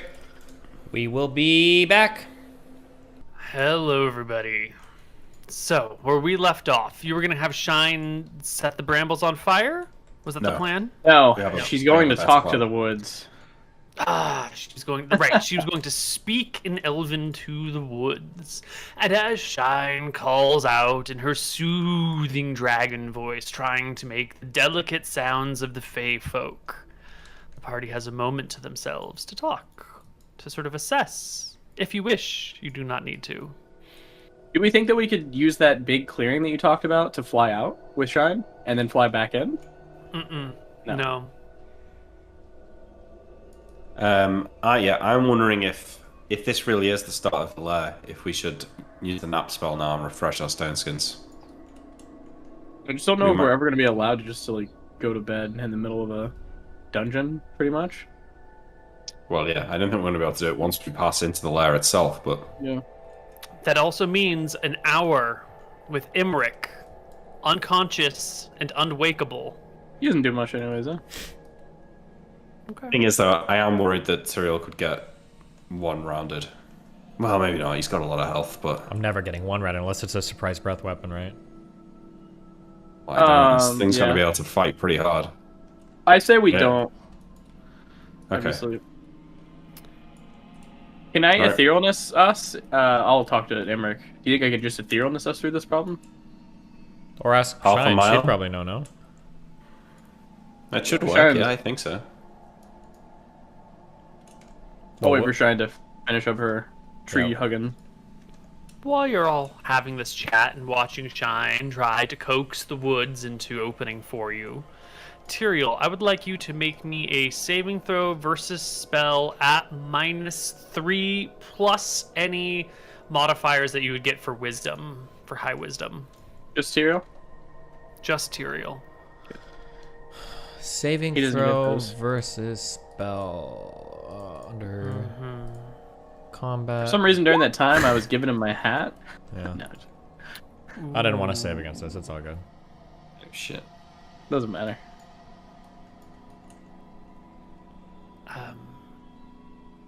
It takes a few moments, and the two of you notice Tyrael sort of like stopped in conversation, not too unusual, sort of staring off in one direction, not that unusual, but when you call him, He doesn't respond.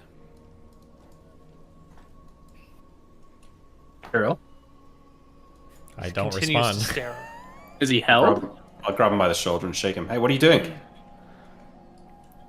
Because if he's like held, he has a ring of free action. Right. He's not held. Okay. He is not held.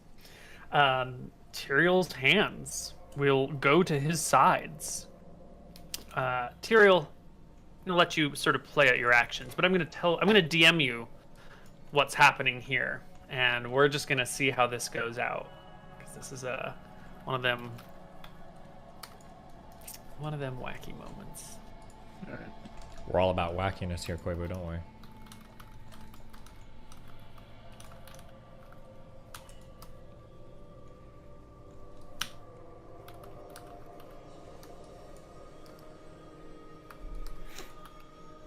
Can I just say, if his hands reach for his weapon, Anton is going to cast a spell? Yes, his hands are reaching for his weapons. Okay, I cast a spell. What? Well, Wheeler acting weird, you know? Well, maybe I see something dangerous in the distance. You just cast a spell on me, immediately draw my sword? That's a good point. Yes, I have a spell to cast for this, yes. I'll give him a surprise round, Neal. I'm grabbing his shoulder, I'm shaking him.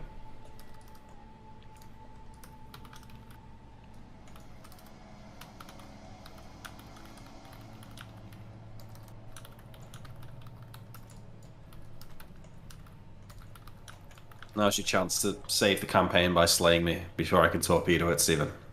Based. Yeah.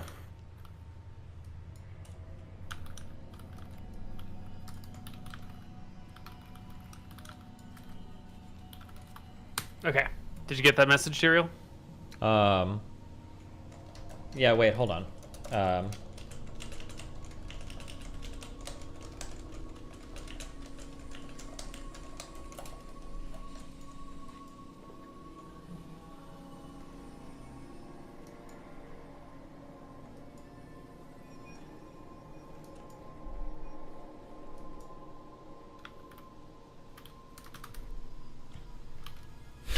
What?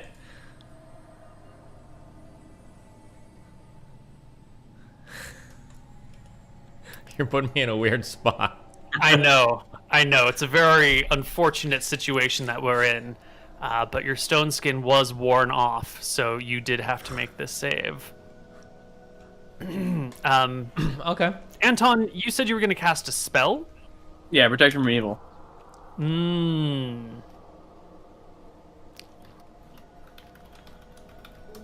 Let's do a quick look up of this thing before, because you can cast that, I believe, while all of this is happening. You declared it real quick, like magical, and you're casting it on Tyrael. Okay, excellent. Yeah. Does that work? Great. No, it's not going to work at all. I will.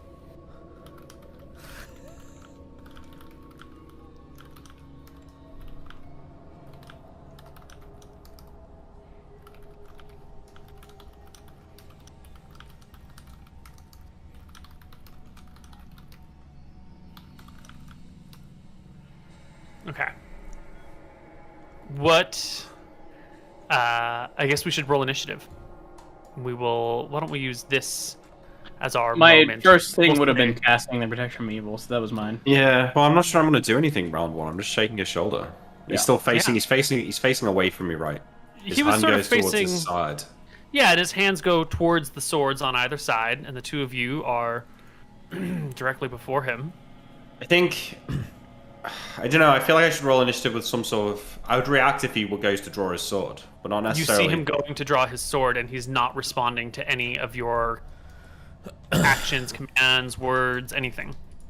I'll do something this round, but I'll just delay my initiative until like the end of the round. I want to wait to see what he does. Okay. Okay? As long as you're not readying a spell, that's fine. Because spells can be held.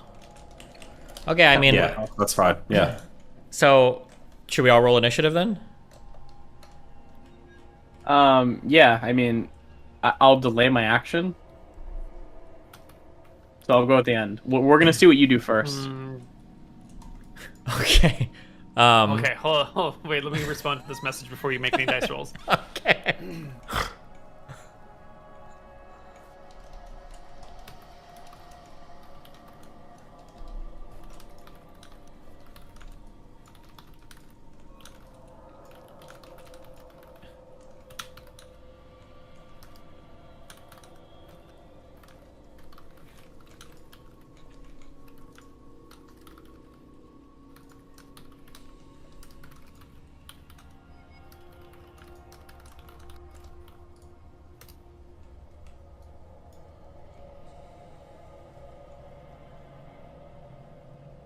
Yeah, Got I it? understand.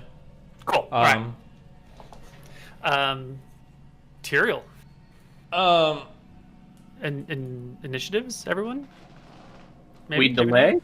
We delay. You guys are watching, so Tyrael, you get to decide what you're doing here. Okay. I mean, if he like pulls out a sword and like attacks, Anton is then in turn probably going to attack. So but I'm delaying to see what happens. Yeah, so I guess I am. Are we on a map? Give us a map. Yeah, we're on a map. Yeah, Yeah, put us you're on on a a map.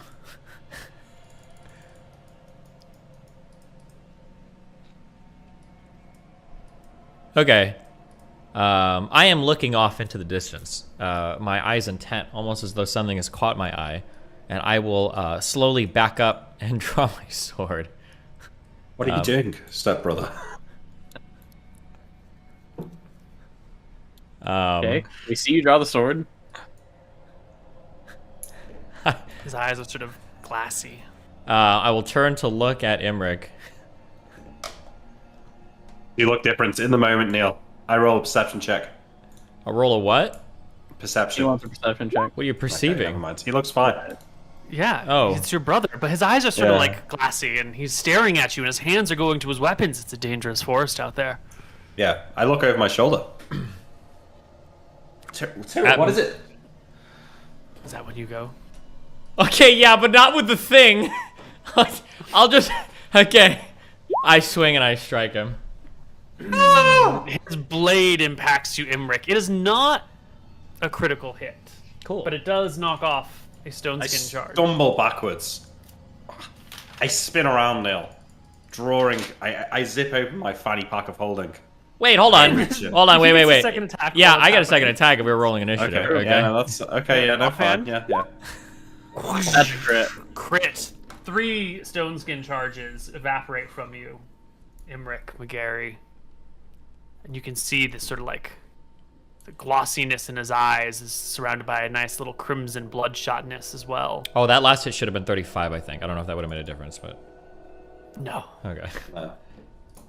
No. Oh yeah, stone skin. You were the chosen one.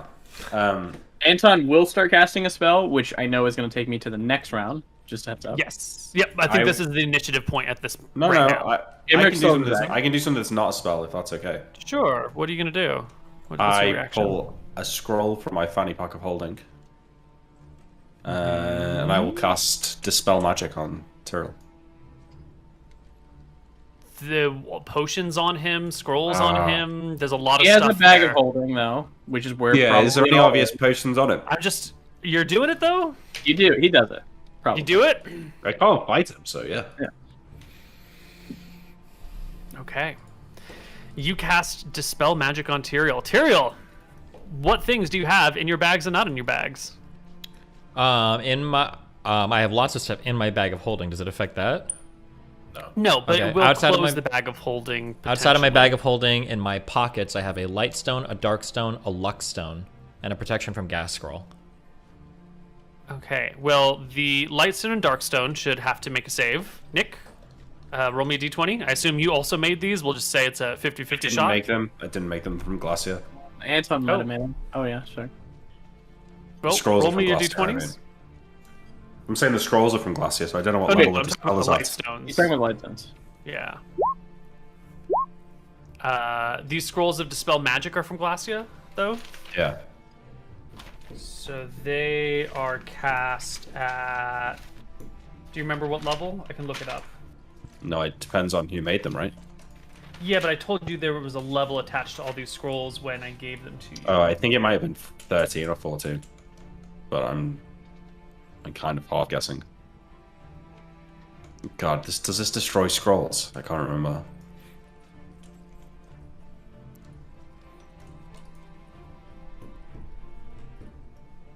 Scrolls.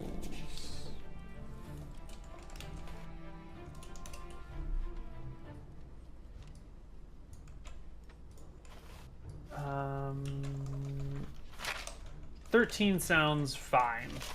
So it will destroy both the light and dark stones right away. Right. And scrolls. I don't think it destroys scrolls, but I'm going to double check Dispel Magic. I think it is just potions, but hopefully not. Does not affect a specifically enchanted item such as a scroll ring, wand, rod, staff, unless cast directly upon them. Okay. Would not be the same as the light and dark stones then, actually. Those are just sort of straight They're up minor spells. They're enough. not, yeah, they're not like full enchant item permanency stuff. Okay, then I think I get to roll against every buff on him. So his stone skin's gone, but I think Cloak of Bravery and then Failing Endurance, and then whatever this is. Yes. And Anton, you're 13th level? 12th level. 12th? Okay, so a 10 or higher will dispel Anton's buffs.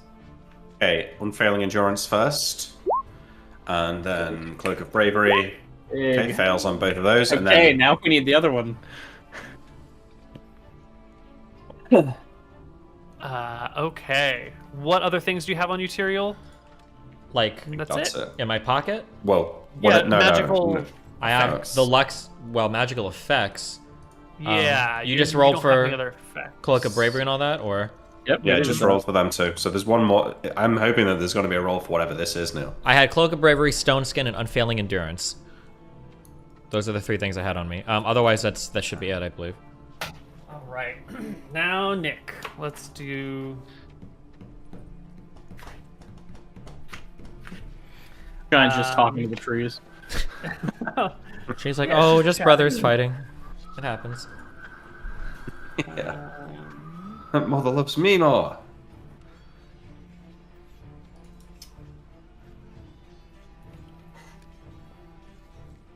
You're casting at 3rd, so... An 8 or better to dispel this. The mental domineering effect. Fuck you, Nate. Fuck. Okay. Yeah, it fizzles. Yes. Initiative. Well, Shine will hold on, wait, don't I hear get a and- second attack? Oh, you actually do get a second Or attack, my- yeah, yeah. please. I'll step forward towards Nick and I'll swing with my Not going to work. Free action. You will knock off 2 more of Imric's Stoneskin charges. Yes, fuck him up, King. Okay. Whole person's not going to work. Oh, nice! My good initiative rolls too. Okay. Oh, true. You're right. I'm gonna do a wisdom check for that actually. I feel like Anton would know better than me. Do I get any more saves? Alright. No. Okay, cool. Yeah. These things are super dangerous. Cool. I didn't want any. This is what I wanted to do. Okay, and Shine will roll into initiative as well. 1d10 plus 12. Oh, way to go, girl. Imric, Tyrael, Anton, what are you going to do, Anton? He's just gonna... He's not strong enough to grapple him.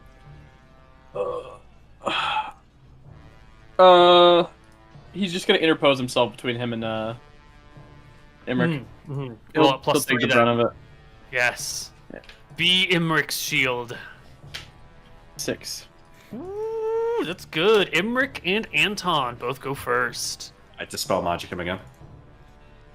You pull out another scroll. Well, it's the same scroll. It's got 6 castings on it. Oh, true. So same scroll out. You just, you take the hit. Read you the move next down line. to the next line. D20. So, Cloak of Bravery first. Yes. Still Fail. there. Unfailing Endurance. Gone. Gone. Good. And then the Mind Domineering. Yes. That is correct. Tyrael, you are, for the moment, sort of the feelings of control wash away from you. Anton, it's your turn. He just interposes himself in between them. He's not going to do any direct attack actions. Excellent. Yeah, you can do one of these things. Those are going off simultaneously. Tyrael, you have momentary clarity. You sort of feel the slipping away of the control that's on you. Can I feel anything on me, or? No. There was no sensation that came with it. I no just physical sensation. I shake my head. I'll draw I guess all 3 of my swords, and I'll toss them over there to the side, and then back away. I asked what happened. I'm not sure. I just had a sudden urge to decapitate the both of you and eat your brains. Toss me your ring. Which one? Shine's turn. Reaction. Yeah, I'll remove my ring of free action. I'll grab it. What is happening? She says, stomping over, ignoring her words in Elven, having heard the small amount of commotion over her own bellowing voice. She rolled to grab and hold Tyrael, so that's what she's going to do this round. She heard Imric getting hit. And a 39 is a successful grab, and Shine's strength... I mean, it's going to be unopposed for me, right? So. Yeah, I think at this point, she grabs and holds Tyrael tightly in her claw. Okay. He said something came over him. I start checking his, like, any exposed parts of his body for cuts. Mm-hmm. Go ahead and make me a perception check. You've got to contend with his armor, you got to contend with Shine's claws, all that jazz. And yes, at the same time, because this is technically the next round, Tyrael, I need you to make me another saving throw at -3 versus spell. Easy. There you go. You can you feel this thing trying to hold on to you and take control of you again, and you can shrug it off this time. And Imric, you will find a spider about yay big on the back of Tyrael's neck, just below the hairline, clinging to him with the legs, and 2 pincers jabbed deep, well, as deep as they'll go in the back of his neck. Wow. Okay, I rip it off him. Yep. They've got gloves on. I do it with like a gloved hand. I just grab it and fling it. You toss the spider into the grass. It was a spider. I got it. You're free to control yourself now, Tyrael. You can feel all the control slipping away from you. Well, I'm not free to control myself because this huge fucking dragon is holding on to me right now, so... She looks to Imric. Are you sure? Well, unless there's more of them. Tyrael, hold still. I keep looking. No. No, there doesn't seem to be any others on him. I will take a look at the bramble in front of us, like more closely, and look like if this thing is infested with these spiders. No, the brambles were in front of you with Shine in between you and them. You haven't even gotten to them yet. Probably doesn't come from there. I hand you your free action ring back. I pick up your swords and give them to you, and say, "Let's skip this. I'll just take us all ethereal, and we can just walk through it. It's plant matter. Should be fine." We're low on stone skin charges now. You think we still carry on?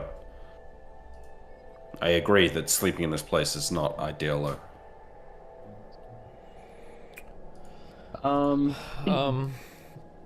Yeah, I mean, I feel okay as long as nothing weird happens.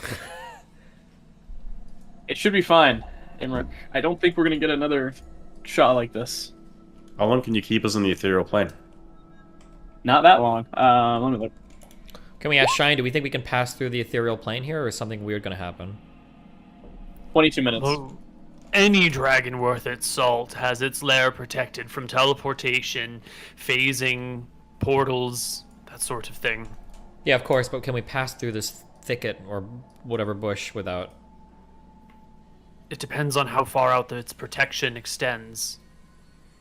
She looks to Anton. I'm not familiar with the clerical version of etherealness. What happens if you reappear in Bramble? He smiles. Yeah, I was going to ask, if we run into protection, are we going to see it coming, or are we just going to, like, suddenly appear back? You have the ring of True sight. Yep. So you can see through. Yep. So I guarantee... How far is the bramble out? Shine was able to see over, right? Does it look like Bramble extends mile? at least half a mile. We can travel half a mile and eat way quicker than 22 minutes. Worst case, we get to the end and we can't get out. We just run back. We'll be fine, especially with your sight. Well, I don't know. Would I see a barrier that's going to de-etherealize us?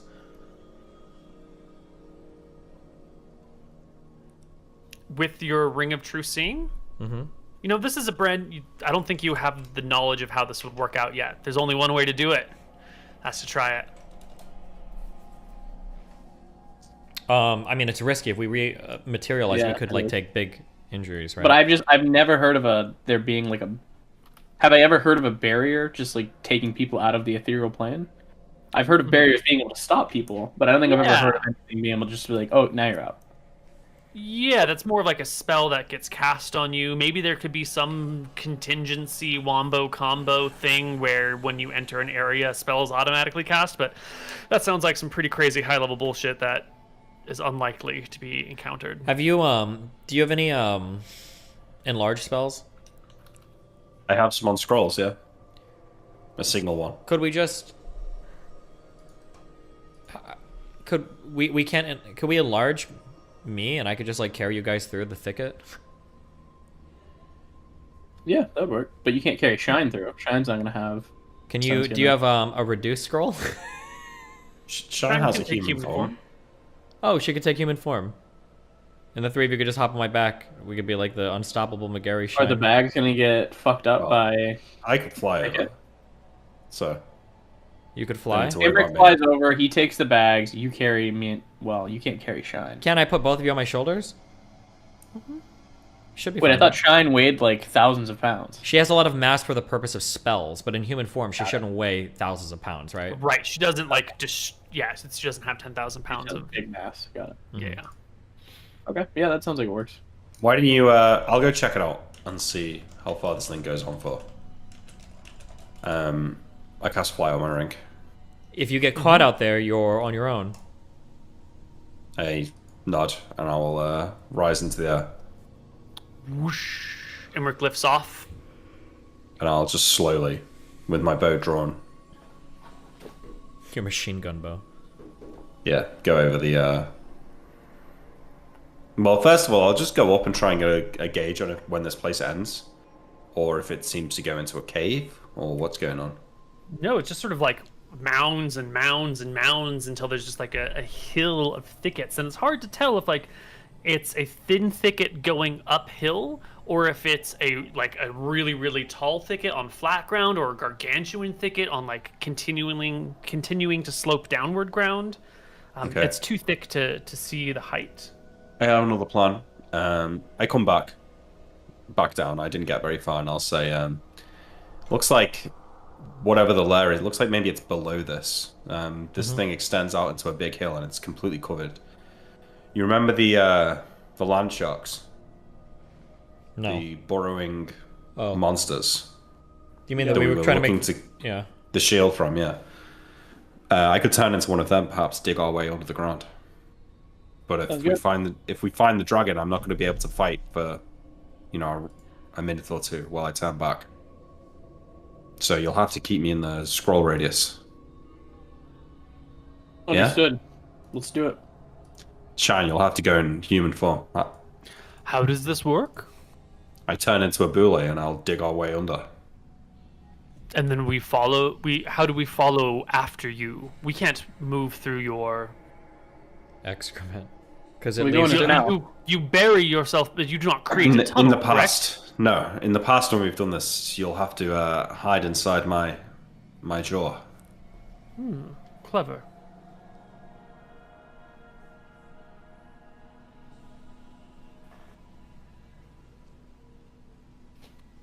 Can Shine dig under the ground? With claws, nice and slowly. No. Yeah, slowly, okay. She doesn't have a burrow speed, if that's what you mean. Okay, well, I don't know. Before I cast the spell, I'll ask if anyone's got better ideas, but it looks like we have to go down. Seems good. Yeah, fuck it, let's go. Okay. Cast Polymorph Self. Turn into a land shark. Open my large, gaping maw.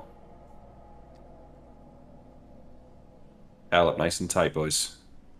But it comes Shine out like... takes a moment to shrink down to human size, and will,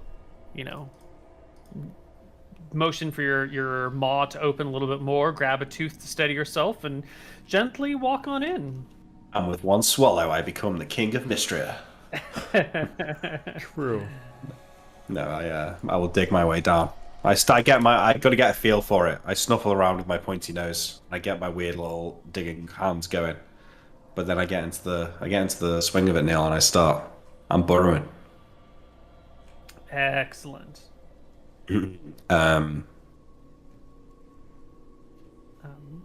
Is it? So you, Okay. where do you burrow? How do you burrow? Talk to me about this. Because there's 1,000 ways that you could burrow. You could burrow like at the very surface of the ground. You could burrow like pretty deep under. I think that's what I'm trying to do. I'm imagining that somewhere inside this thicket is an entrance down. Mm-hmm. So I'm trying to stay near the surface, and I kind of want to. If I have a chance to do it, I mean, it's awkward. I'll let everyone out, and I'll turn back into myself, and I'll say to Shine, like, tap on the inside of my mouth in directions. Like, I'll designate like 4 tooths that she can touch, or something that will indicate like left, forward, backwards, right, because she can sense the dragon right, so she might be able to help guide me. But I think I'm just going to scour the surface, like just below the surface of the thicket, to try and find the entrance. Yeah. So you burrow forward. Is everyone in your mouth? I think so, if they'll fit. Yeah, they can. They might be a bit tight, but it'll be extremely tight. They're gonna have to get pressed on top of each other quite closely. Luckily, I can suppress my gag reflex, so I should be okay. There's no need for that. That was a pointless thing to say, wasn't it? It's just lower the tone. I'm sorry. Whatever you have to do to immerse yourself. To make sure you can fit all of us in your mouth at the same time is good for us, okay? Yeah, that was probably far enough, actually. No. So you will find, as you burrow forward, you can move through soft soil with ease, no problem whatsoever. But as soon as you come up towards those brambles, like the brambles dig into the ground pretty well. Their roots are deep, and you could maybe like start to chew your way through these things, but you're not going to be able to just push your way through them. The twisting roots and vines are thick and hard, even under the ground, and sort of like bend and flex until you're pressed against many of them. Additionally, they're still a little bit spiky down here. Well, is it possible to go deeper? Pushing against them. Well, no, hang on. Just you can take charge. Yeah, when okay, you you can. Fine. Yeah, just the one when you first run into them and sort of test them out. I imagine you back off when you realize that it burns a charge. But I'll just try going a little bit below that. Yeah. You dig down to where the roots of these things spread along a rocky surface. You cannot move through the rock itself. It's far too hard. And the base of these roots don't have thorns, but they are pretty tough to get through. It's sort of like I want to say like a net of roots that just expands all over in front of you. I would like you to make me what strength does a boule have? No, I don't get its strength. Hang on. I get its strength for normal movement. So actually, it's probably pretty strong if it's digging through the ground. True. But if you don't get its strength for... I'm saying that I'm as strong as it needs to be to move normally. Got it. Yeah. Okay, so then give me an Imric strength check to push past these brambles. Definitely not. You can't make your way through this stuff. There's rock below, roots above, and then bramble above that. The boule is not going to make it through here well. Maybe if you had a lot of time, you could like circle and cover the whole ground and, probe for weak points. But that's going to take you... You'd have to cover like miles of area. Yeah, do I feel like this stone area is isolated, or do I just feel at some point the whole thing becomes stone? No, it's just rock. There's soil, and then far enough down there's rock, and here the soil's maybe 15, 20 feet deep, and then below it is just solid stone. Oh, okay. You would know, Imric, that every single dragon lair you've been in thus far has been encased in stone. There have been dirty patches of them too, but that's a pretty solid material in which to make your lair as a dragon. Yeah, you must be close, right? Do I not recall Shine having meld with stone or some shit like that? What was their spell list? Did she not have some sort of stone spell? Yeah, we put it in chat if you scroll high enough. I don't think I can scroll that far up.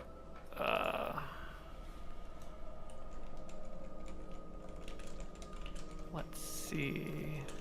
I did post it in DGG, but I don't know how to find my chat logs.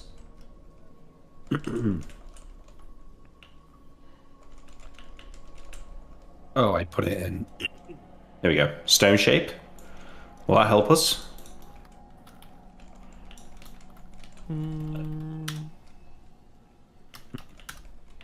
I don't think it will, right? By means of the spell, the caster can form an existing piece of stone into any shape that suits his purpose. So he can make a stone weapon, a special trapdoor, or crude idol. By the same token, enables the spellcaster to shape a stone door, perhaps so as to escape imprisonment, provided the volume of the stone doesn't change. So you can sort of morph stone within 9 cubic feet plus 1 cubic foot per level. So she's got like a bunch of stone she can change, but it's not gonna, she could tunnel there in like a couple weeks maybe. I think I'll bring us back to the entrance, seeing that I'm not making any progress. Mm-hmm. And we'll turn back into myself. Well, I'll split them back out there, and then I'll turn into myself. You spit them out, and you'll notice there's something amiss nearby. One of us is missing. No. No. All these people are here, but you sense an invisible creature is somewhere around you. Okay. Shine will as well, and she will let you know it's not the dragon for certain. It might be more fairies again. Who knows? Interesting. Do they tell? Do we know this, or? Shine will announce it if Emmerich does not. Do I get a feeling for how big it is? Doesn't matter. I mean, I'll take out my ring of seeing and I'll ask Emmerich, do you want to wear this just about the creature, or? Yeah. I'll slip in my ring of seeing. I'll activate the true seeing on it. Yeah, there's a cluster of fairies who are all perched on a tree fairly nearby, watching you, pointing out at you. Some of them have weapons in hand, bows, not fully drawn and knocked, but, arrow knocked, ready to go if need be. They're just hanging out. I'll wave at them. They will quickly dart behind their tree and out of sight. I'll turn back around to the rest of the party. Well, going under, not going to work. There's stone down there about 20 feet. I think this is it. This is the lair, but we need another way in. Well, the entrance is probably somewhere in the middle of the thicket, yeah? Yeah. So we have to... a way to identify it. If you can't think of anything else, was there a reason why I couldn't enlarge and just carry you guys through?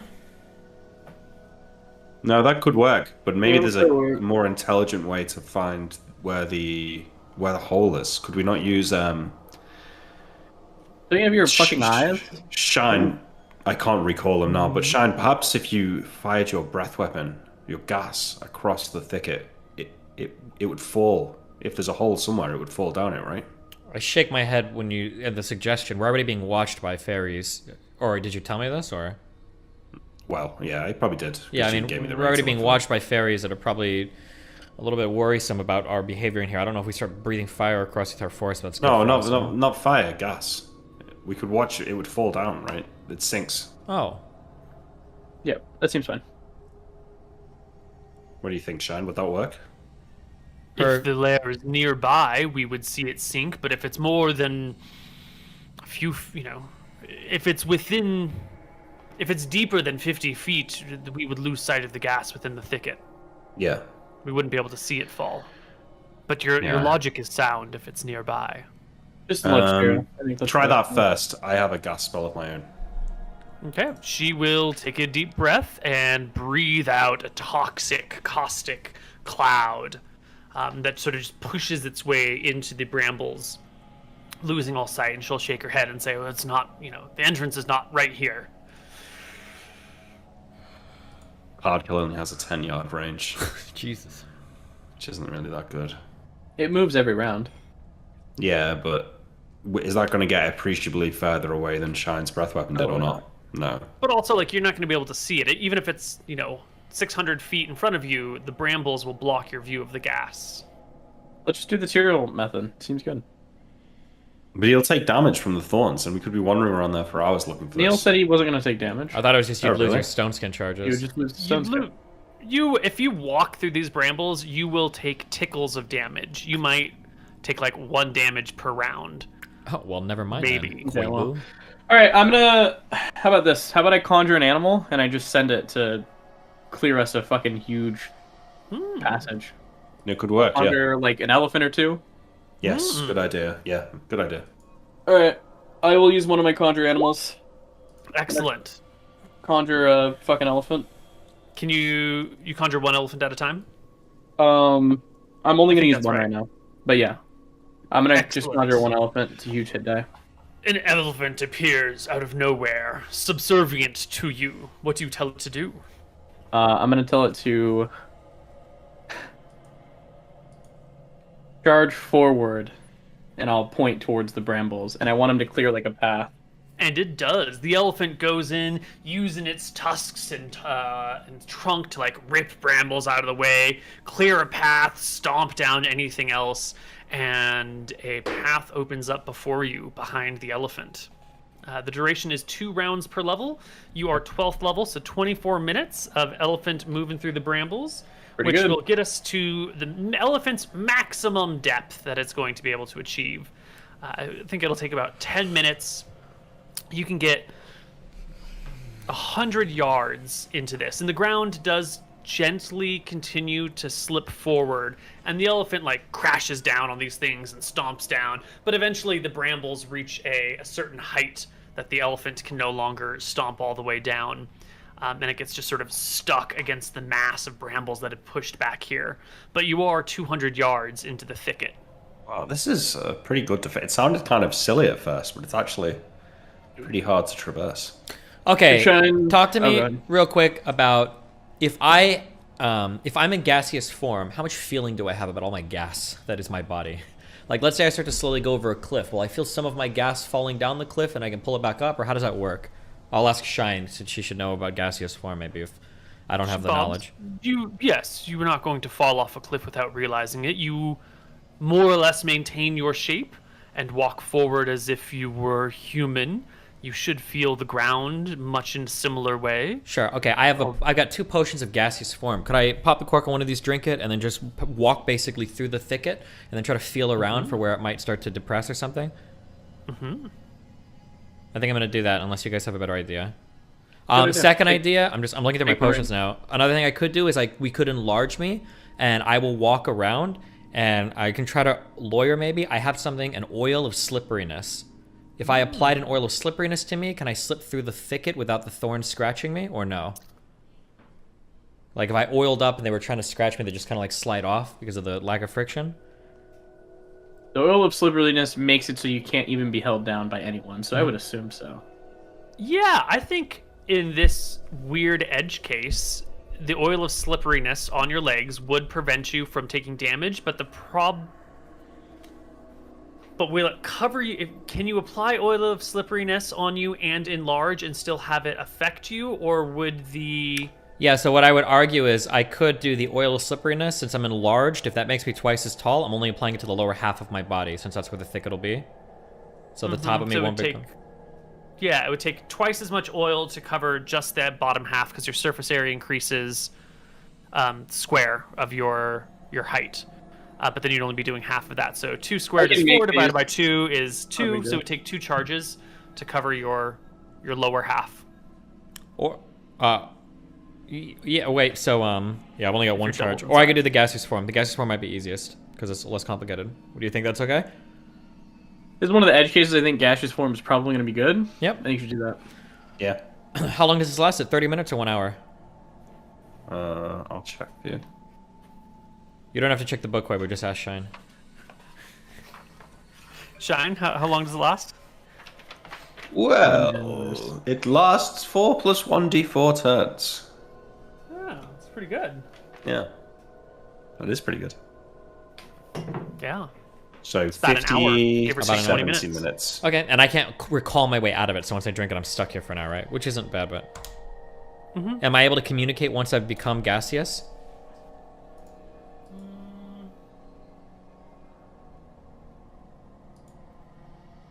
We don't speak fart. Good one. Do either of you have the sending spell to send me a message telepathically? No, not learned. I think you can muster a faint talk. It wouldn't be Tyrael's normal voice, and it wouldn't carry as much as Tyrael's normal voice does. But if you're gaseous, like in and around your brothers, you should be able to communicate with them. But if you're in the thicket, you couldn't call out to them. Okay, sounds good. I'm gonna drink this, and I'm gonna venture forward and feel around. By yourself. Well, Koibu, it's not like other people can gas up, can they? Well, I have one other potion. But yeah, I mean, it's another gas brother. Great. It's probably not going to help. Into the thicket, Tyrael goes. Well, is that everybody okay? Do we all nod along? Yeah, that's fine. Yeah, I nod. Yeah. Goodbye, Tyrael. Sounds fucking great. Completely insubstantial. Tyrael enters the wall of thicket before you, Glug, sliding glug, glug. past the elephant, who still is here, just chilling now. Oh, wait, I thought the Sorry, elephant... hang on. Can't the elephant be running around at least clearing more of this area? Sure, yeah. Would you like it to make the path wider into this area? Like, do you want it to make one big fat wide path, or is it the narrow path that it comes in and then like a bubble of space? Bubble of space. Okay. It'll clear an area large enough that Shine can be in dragon form without having to worry about losing her stone skin charges here. Based. That's good. And that will be the rest of the elephant. Okay. And then Shine will assume dragon form. I would like to slowly forward. Yeah, you can move through the thicket. The ground continues to descend slowly but surely. You pass through the walls of the thicket. The light down here, there's some, so you can sort of see a little bit. There's not much to see. It's just wall after thicket, wall after wall of thicket.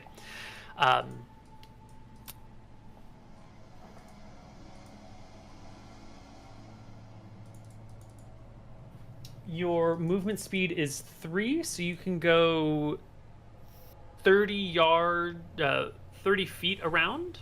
Okay. Yeah, and you're there for about an hour.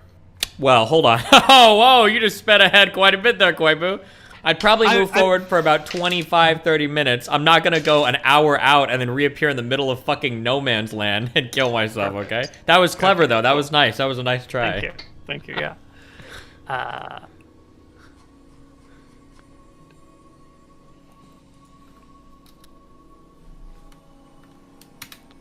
Yeah, you can make it another 200 yards sort of into the thicket. It will grow well overhead, so you can't even see out. The light will begin to get dim.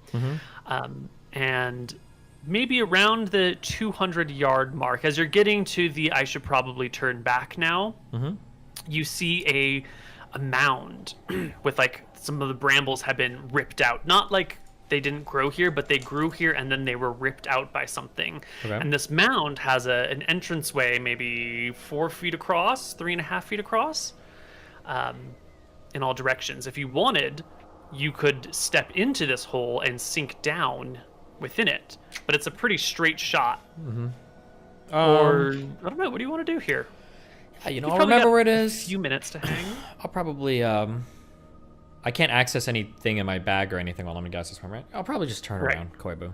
I'll turn around. Okay. Note where this spot is. You can walk right back out. You saved plenty of time to make sure you'd get out in time, so you arrive back at the party.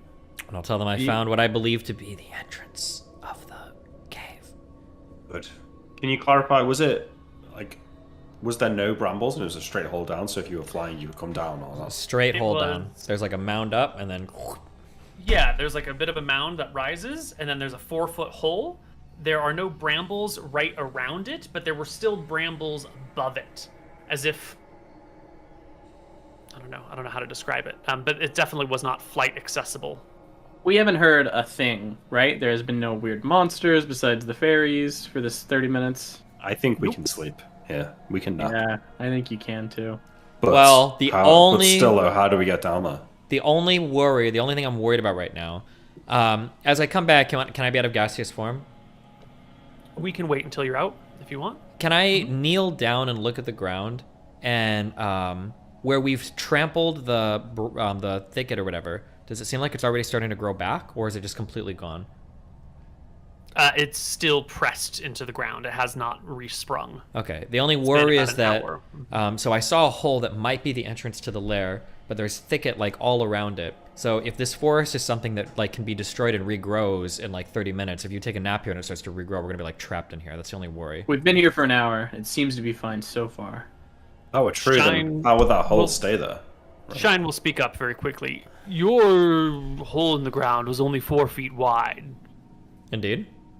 The dragon left footprints twice the size of mine. How does such a dragon fit down such a tiny hole? I'm sure between the 4 of us, we can think of 10 ways immediately, whether through scrolls, potions, innate abilities, magical spells, or other forms of trickery. The dragon could get in and out of such a hole quite trivially, no? Does she feel the dragon nearby? we're near its lair. I can feel that, but its presence is not imminent. I mean, we have nothing else to investigate thus far, so to the hole we go, I would assume, yes? I think we want Imric to nap first. We say in hushed tones. We need a good plan to get through the thicket, though, first. Well, Let's the plan think is just what while we're prepared. Can we we, don't have multiple gaseous form scrolls. Potions large to them, no? Well, here, I think I can figure out how to get through this. If we know where we're going, can we hack through it or no? We've got magical swords and shit. Or would that take an inordinate amount of time? It would take a while. In theory, you could hack through it, but it's like clearing a blackberry bush. It's a long, slow process.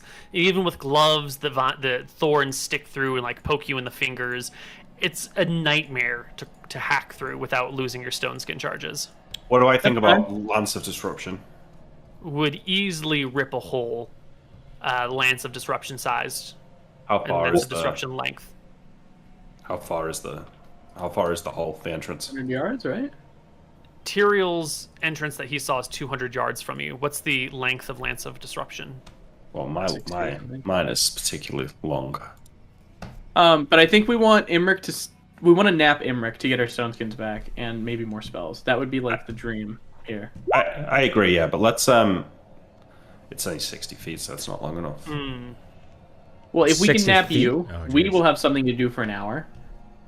We don't care about if we lose stone skins because we're going to be getting them back. Yeah, I agree. I don't think it's going to take an hour, though. It's going to take days, maybe. No way, not days. No, Koibu was No? making it sound like it was going to take a few hours. Oh, if it's a few hours, then yeah. To hack and slash your way through 200 yards of brambles Yeah. in a tunnel that, as humans, you could conceivably walk through, will probably take you a day or two. Oh. I'm imagining blackberries are such a bitch to remove. Huge brambly thickets are nasty. If you're not concerned about losing your stone skin charges, because Imric is going to replenish them, you could work a little bit harder.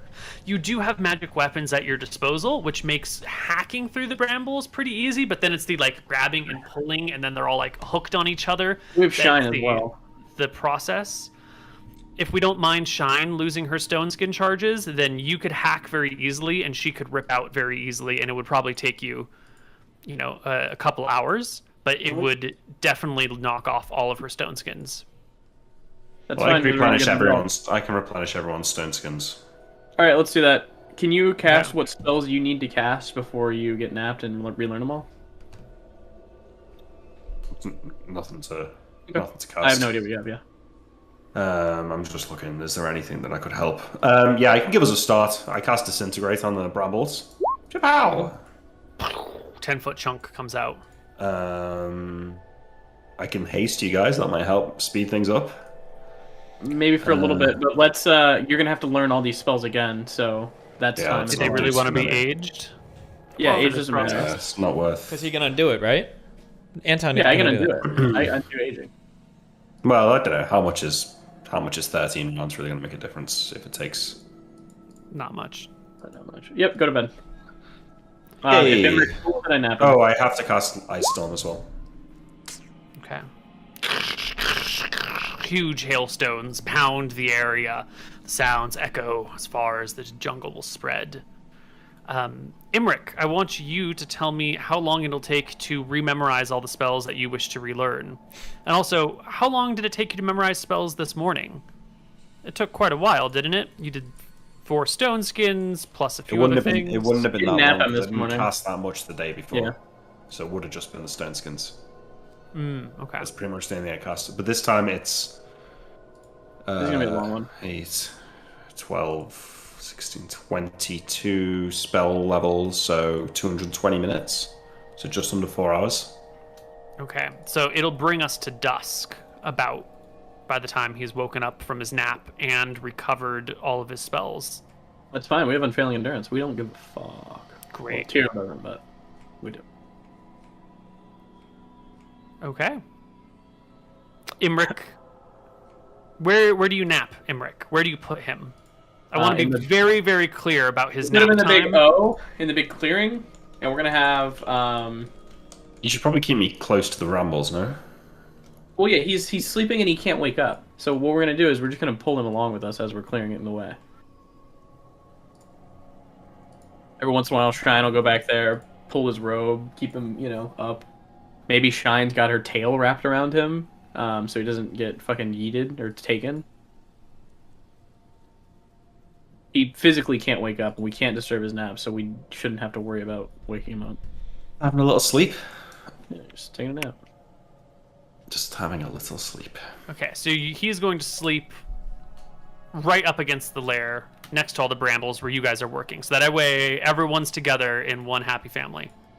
Yes. And Shine, if I don't know how a dragon tail is, but if it can grasp things like a monkey, then hopefully he's in her tail. It's not quite as good as a monkey's tail, but I hear you. Okay. Bring out the beasts. Bring out the beasts.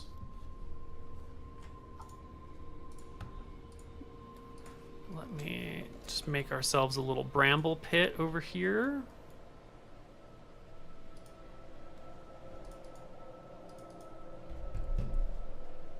True. Could I just set I could just set him on top of the dragon and then bind him with a magical rope. You could just flail about up there.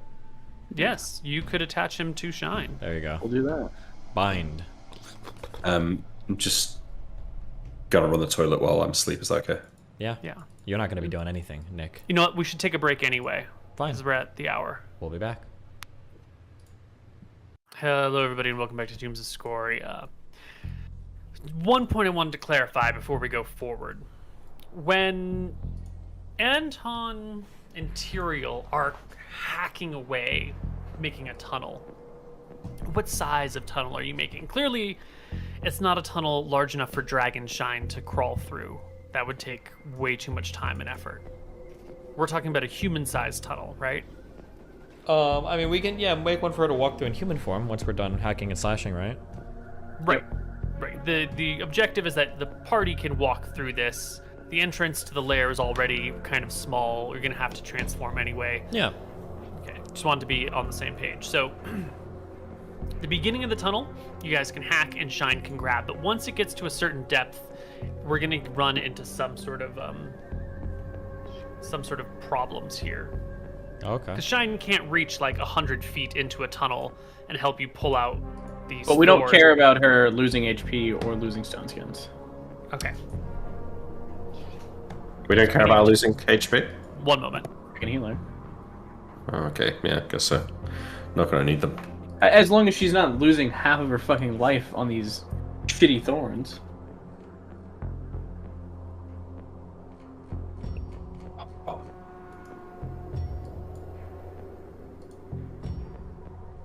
Bum, bum. Bum, bum. When I always Koibu wonder- initially grabbed me with that spider, he said that it was a 16-inch spider, so I didn't know if I was going to do some next level, like, pretend to be your friend and then, like, kill you in your sleep shit. I didn't know what he was asking for that. I was got really worried. Jesus. Like, I cut your throat while you're sleeping, and it's like an instant kill or some shit. That would be crazy. Yeah. What he should have done. Some spider.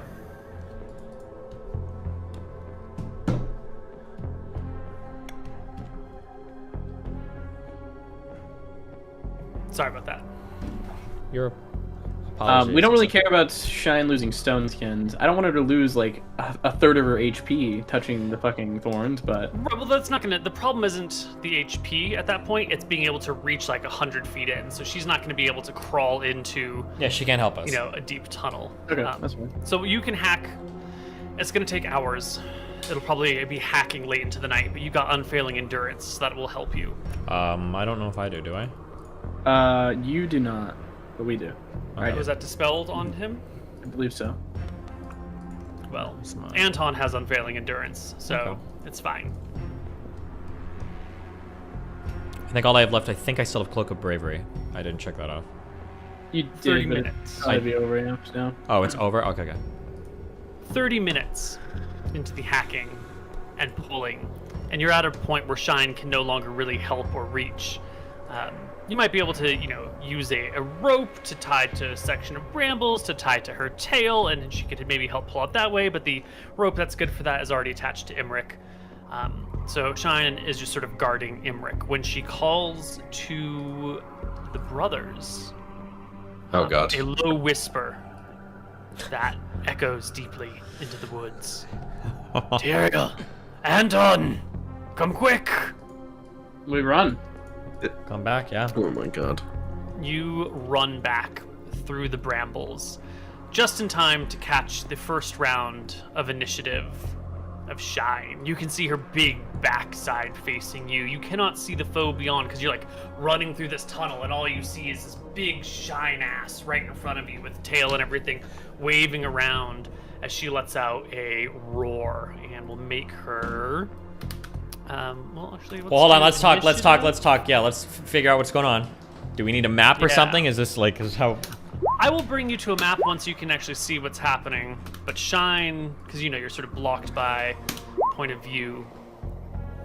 First of these things will, you know, throw itself at Shine. You can see her rear back as the attack comes in. Okay. Okay. 19 will not get through Shine's armor whatsoever. The second one comes in as well. 28? I think 28 actually pierces Shine's hide. I think this creature has gotten exceedingly lucky. She has stone skin still. No, she's been helping remove the brambles. The stone skin is gone. Shine's AC, is 29. She's fine. She's fine. We could have taken her. Yes. Shine will reply. 1. Critical miss. 2, 3, 2 hits. It's a double crit, so 3d10 plus 9. The first thing, not quite killing it. Then she takes out her big teeth and does 66 plus 9 to it. And you, as the two of you emerge from the tunnel, you can see a very large spider husk get thrown behind Shine as she chomps down, kills it, and tosses it in the air. And a large, gargantuan even, dead spider will be right in front of you. Cool. You can see through the little bit of combat that there are more of these giant gargantuan spiders that have moved in and are coming after Shine. And we should roll initiative now. Imric, I'm sorry, you're asleep.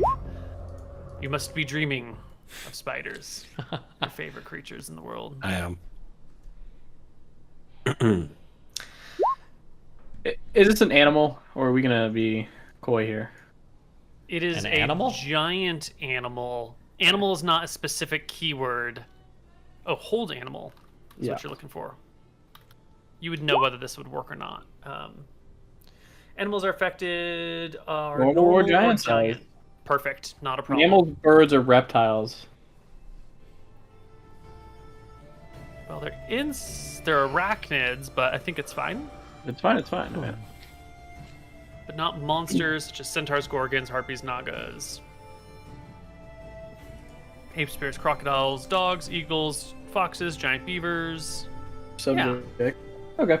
Yeah, I don't see why not. 1 to 4. It's just hold. Yeah, it's hold person. Mm-hmm. Maximum body weight of 400 pounds per non-mammal. Yeah, I think these are huge spiders, but they're mostly leg, you know?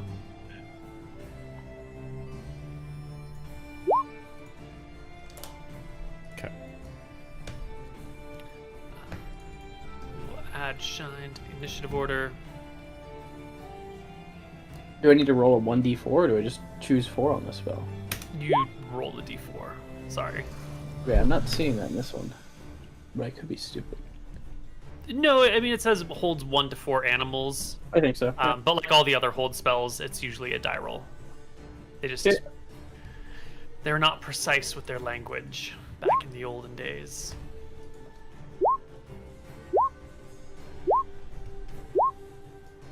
And all those spiders should be slightly slower.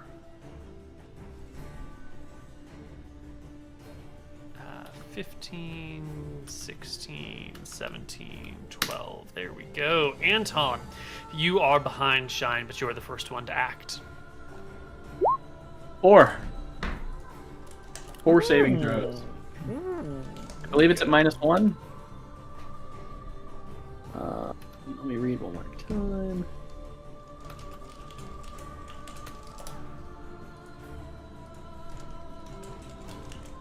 If two... Okay, no. They don't have any penalties. So. Okay, their saving throws are 11 or higher. 2 will pass and 2 will fail. We'll say the 2 in the back fail and are asleep. Okay, they're going to be held for forever. Yep. Perfect. Tyrael, it's your turn. Can I see which ones are held? Yeah, the ones in the back. Okay, can I, I'm just gonna run over here and attack the spider. Undershine's wings between her legs, up under her neck you go, swords in hand, coming out. 1 blow against the spider. Crit. Second attack, or the first attack, I guess, is 21 damage then? 21. Bring it to half HP. These are large creatures, you said, right? Yes. Okay, Second attack is a double crit. 12 plus... All the damage, please. 22? Almost dead. The spider has lost a couple of legs. Oops, shouldn't have that X. Lost some legs. Is oozing ichor from its side as it hisses in your direction. The spider are out. The one that you have just wounded under normal circumstances probably wouldn't even engage a gold dragon. Something must be going on, driving these creatures to fight when it's so clearly outclassed. And that same force driving it to throw itself suicidally against a gold dragon brings it against you with a natural 20 on the die roll. Well, I'm just gonna... Fuck. Hold on. I have to run downstairs real quick. You can just attack with me. Yeah, Is what I'm doing. I'll be back. Yeah. 2d6 damage to Mr. Tyrael, who has no skins. Actually, it's a natural 20. It's a modified 29. That's actually just a... It's not a crit. It's just a hit, right? Yeah, he's got 28 AC. Okay. So he takes 7 damage. And...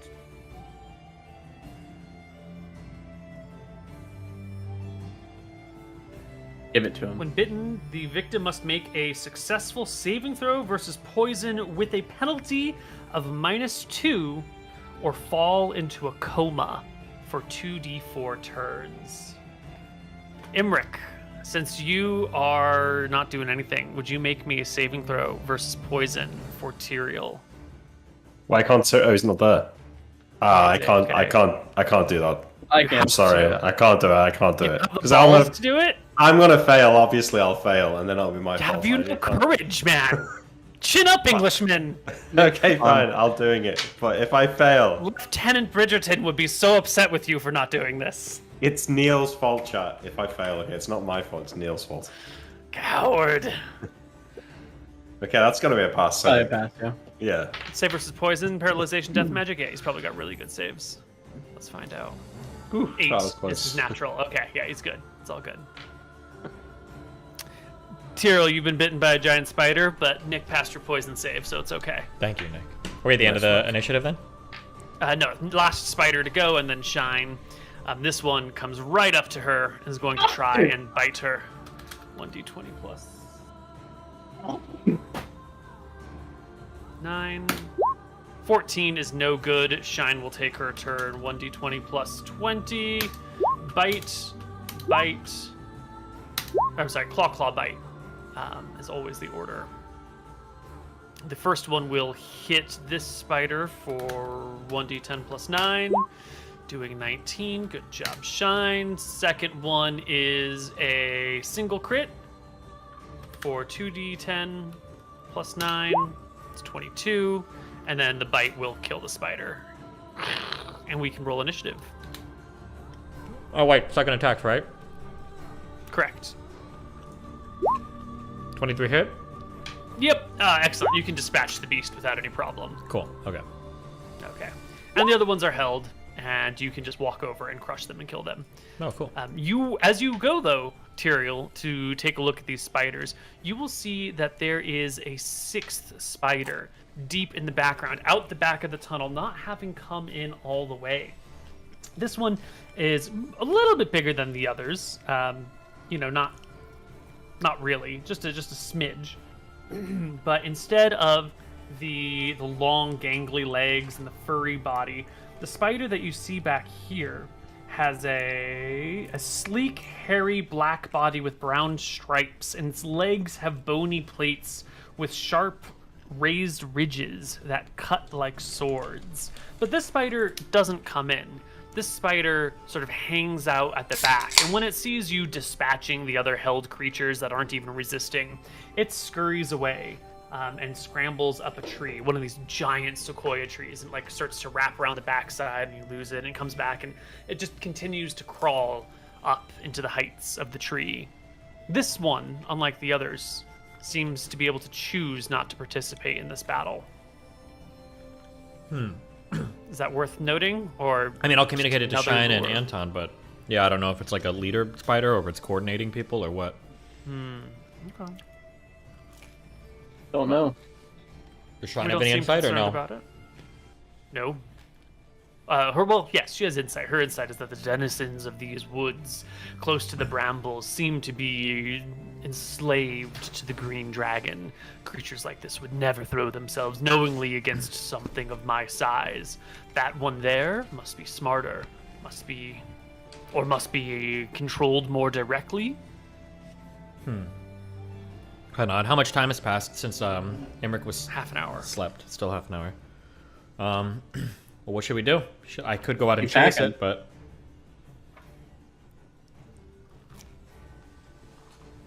So we keep hacking. There's a very fortified position. They can only come through one area. Worst case, Shine has to breath weapon something. We're completely protected. do you feel like you can protect yourself here? Comfortable me with using fire in these woods? Yes, No, but you because have we've your other already breath decided weapon, that the correct? woods are like wet and moist enough that it's not going to just catch everything on fire and kill us all, right? We've already. And you also have your other breath weapon. Yes. Chlorine gas. I assume a I green will- dragon. Yeah. I will watch Imric.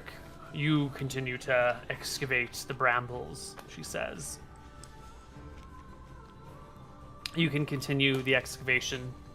15 minutes later, you'll hear a big suck, followed by a big expulsion. If you come back out, there will be a few more creatures. You'll recognize ettercaps and some sort of twisted bear that has like deer antler horns coming out of it. Dead, of course, probably her breath weapon in front of them. And eventually, Imric will wake up, strapped to the back of a dragon. Emmerich, we're having trouble clearing the brambles. Oh, I'm asleep. Anything happen? No. Just creatures coming see through the spider. forest. Oh. Yeah, corpses You're everywhere. having trouble. How much progress have we made? I'll take a look. Well, they needed to get 200 yards to the buried pit, and they've managed about 150 yards. Well, I've still got 4 hours of spell learning to do, so crack on, lads. You said we've gotten 150 yards. How much longer? He's got like 4 hours of spell learning. So. Sorry, yeah, those measurements don't line up at all. You wouldn't get 150 yards in an hour. They've managed to get 50 yards into the Yeah. thing, so it'll take another We're 3 good. hours. Okay. All right, well, all works out quite good. Obviously, don't go inside without me. But I'm gonna sit and I turn around and see all the dead spiders and stuff. So, is it not safe over there? Maybe I'll just stay here. I will Follow keep my an book. eye on you, Imric, says Shine. Okay. What I'll do is I'll sit in the bramble tunnel just behind Sean. Perfect. Yeah. Well, we'll land that's there. not a great spot because your brothers are going to be hauling brambles out. Oh, through they're the pulling them tunnel. out. Yeah. Why aren't they just like throwing them, Where Throw do them they where? throw them? like just either side of the tunnel? It's all And thick we dig bramble. the tunnel. You learn the spell. it's yeah, you're right. I don't know what I'm doing. Okay, Passive wasn't don't it? sit there then. I'll get Shine to move 10 feet forward, and I'll, Yeah, she'll move over here. She's still needed to like, as the brothers pull the brambles out, Yeah, she yeah. picks them up and chucks them over. So, it's a process. Any of these dead spiders parts be good for spells? Do you want to stop your spell learning and No. dig around in the spotter corpses? I think in the moment. I'll carry on. Good point. Okay. I learn my spells. Hours pass. The sun begins to set. It's dark now. What's your source of light by which to learn your spells? Lightstone. Yeah, I guess so. Lightstone. If you want, I can make you a little thing with my spear. Little fire. No, it's alright. I think the lightstone's fine. We're making enough noise, aren't we? It's not like we're being subtle here. Yeah. Well, 3 hours later, the brothers McGarry, the two of them. Well, before we declare those actions, what spells have you learned after 180 minutes, Nick? What is the order of operation of your spell learning? Because they're going to get to that tunnel. If we encounter something, it might interrupt your spell learning process. Yeah, okay. 2 magic missiles. And... how many minutes? 160? 180? Just what order do you learn them in? Because you wouldn't have known ahead of time. I think I've done 2 magic missiles and 3 stone skins. That works out exactly 180. And I'm going from top down, you know, start with level 1s. Yeah, so that's what I've got. Do you want me to change my sheet so that I've only got those 4 spells? stone skins, did you say? 3. 3? One more stone skin to do. Level? Yeah, 1 more stone skin to do, and the disintegrate, which I wasted really. Okay. Just wasted time. So stone skins are 4th level, so 3 4th level spells is 120 minutes, 2 hours, plus 2 1st level spells is 140 minutes, Yeah, which is 2 hours and 20 minutes. And then I'm halfway through the last stone skin. Halfway through the last stone skin, when the other 2 brothers, 200 yards from you now, hack out the last bush, or the last patch of brambles, and begin to pull it away and turn it so you can haul it down the pathway. I imagine it's hard to haul brambles down a path, so you've got one person in front dragging and another person behind hacking anytime it gets caught on something, leaving just brush along the way. As you hack the sides of this and squeeze someone back there to hack the back and yoink it out a wee bit, you can see there's this 4-foot wide hole with a mound that rises maybe 1.5 feet off the ground all the way around it. A little patch of cleared brambles that Tyrael had experienced before in the nearby vicinity, maybe an 8-foot clearing all the way around it. Who is the one who drags the brambles out of the path, and who's the one who walks behind them and hacks at them if they get caught on something? Hero probably drags. He's stronger, and Tunnel hack. I imagine we're probably taking turns even, but Yeah. Okay. You can roll D2. It doesn't matter. Yeah, and with your magic spears, you can hack them away from the brambles. A normal spear wouldn't be qualified for this job, but your spears of vengeance and your spear of Rohana definitely are. Are you sure you don't want us to roll like a D100? Maybe on a 2 our weapons break, maybe, but... That's a fair thing. No, I'm just kidding. No, I'm fine. Sorry, Neal. I've just finished the 4th stone skin. 40, 80, 120, 160. And then 2 magic missiles. 20, 80... 40, 80, 120, and then 160. missile? Well, no. But the 2 magic missiles is 20. First stone skin, that's 60. Second stone skin, 100. Third stone skin, 140. Fourth stone skin, 180. Oh, my math is bad. Yeah, totally. Yeah, I thought. sorry, I should have picked up No, on that. you're totally right. 3 hours is 180 minutes, not 160 minutes. Yeah. Yeah, you're completely right. So you finished up this spell. You're taking a breather in between before you turn the page to what's coming up next. Disintegrate. Ah, what a good spell. Yeah. As the other 2 brothers come across this tunnel. Tyrael yoinks it out. Anton slips behind, begins to clear some space. And here you are, Anton, next to this 4-foot hole in the ground. Do you look in? Do you leave it alone? Do you turn your back to it? Do you keep your eyes on it? Is my brother ready? Is the Emmerich done spell learning? He's gonna keep learning for a while. Okay, I'm gonna go wait with the boys. So the 2 of you, carry out that last patch of brambles. Then can I get an they go extra running to the pit? Can I get an extra light stone from Emmerich? Does he have another one? Let me look if I have another. He has another. Yeah, I do. I can also cast light for you if you want. I'd just like to have a light stone. But I give you a stone, yeah. Do you have an extra dark stone?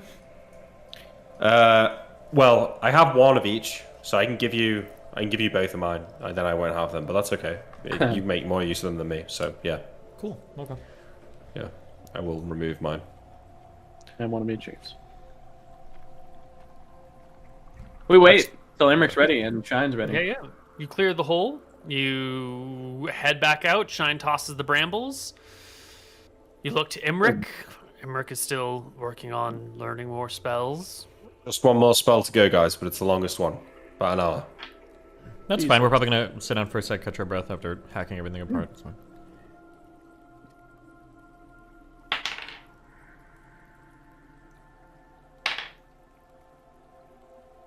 Roll another one.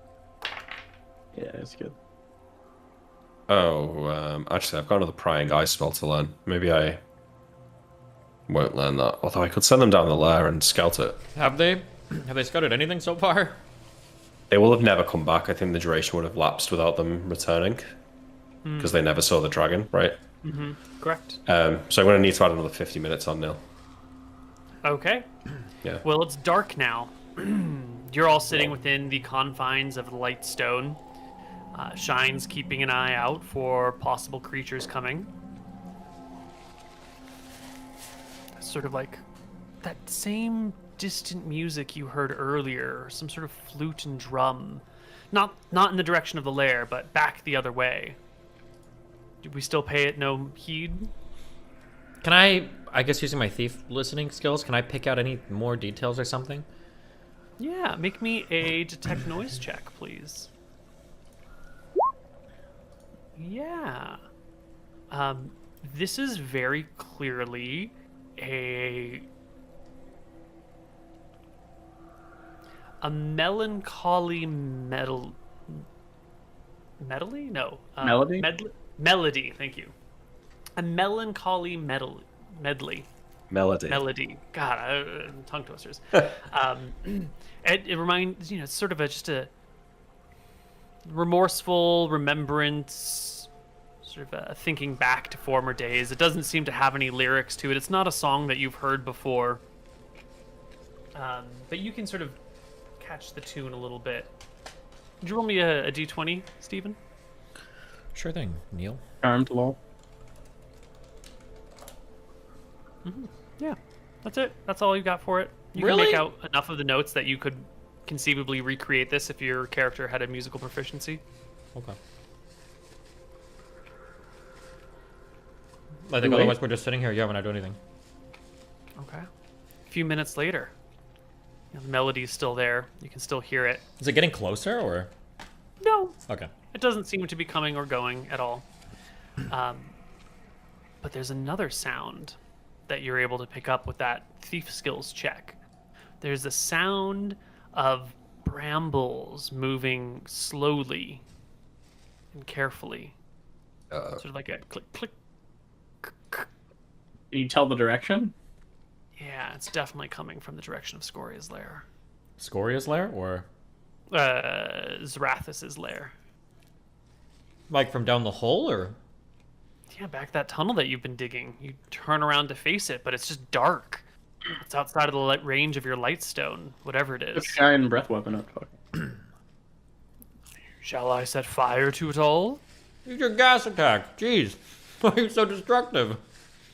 It's the dragon. It's the fiery heart of a red dragon, of a gold dragon.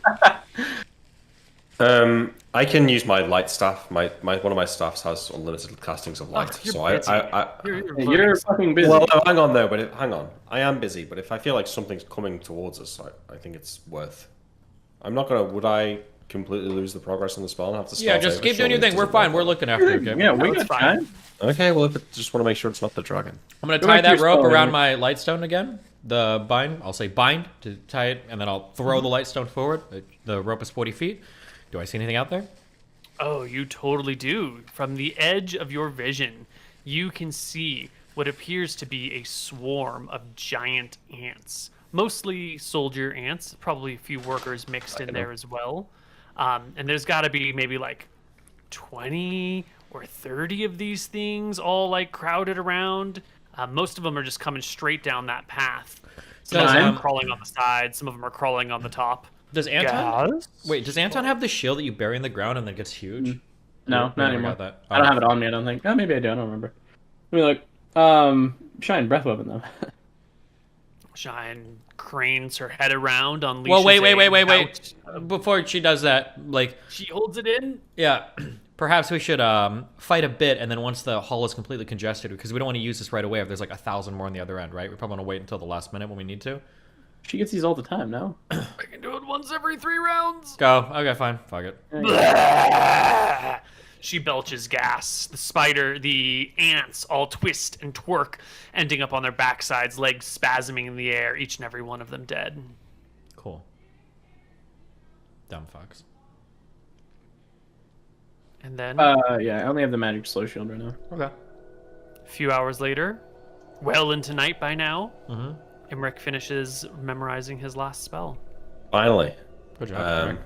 All right, I'm ready to go. Wait. Should I stone skin us now?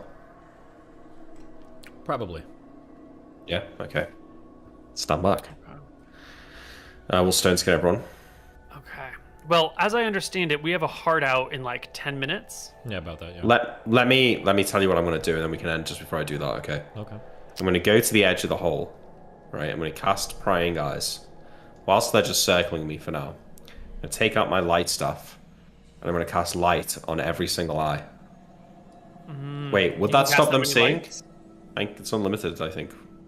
Yeah, when you cast light on an eye, it very specifically blinds them. Shit, That's unfortunate, because that's a clever idea. It would have been good, wouldn't it? Okay, never mind, we can end. Yeah. I'll keep thinking. Okay. Well, yeah. We can get to this point. Imric has full spells. Do you wanna throw your spell list into chat somewhere for us? Yeah, okay. If you don't mind. I'll type it up. It'll take me a while. Yeah, but... that's fine. And when we come back next week, our party is at the lair of Zarathus. Cool. And we're gonna go in. And we're gonna kill that dragon.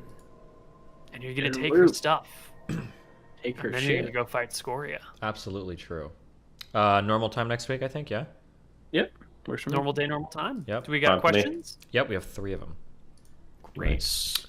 For Anton, I realize torture is cringe to play out, but I have to know on a scale of 1 to Merchant Dave, how screwed up was Anton's Velthara ritual? For example, did the Drakissian families revel in the killing? How drawn out was the mystery and scum suffering? How fast did the shadow dragon nope out of there? Yeah, it was about vengeance. I don't know. I don't know what each individual soldier did, but Anton would have let them do whatever they wanted. I'm assuming most people were just killed pretty quickly. And I don't know about the shadow dragon. I have no idea. There's no such thing as shadow dragons. Okay. Not true.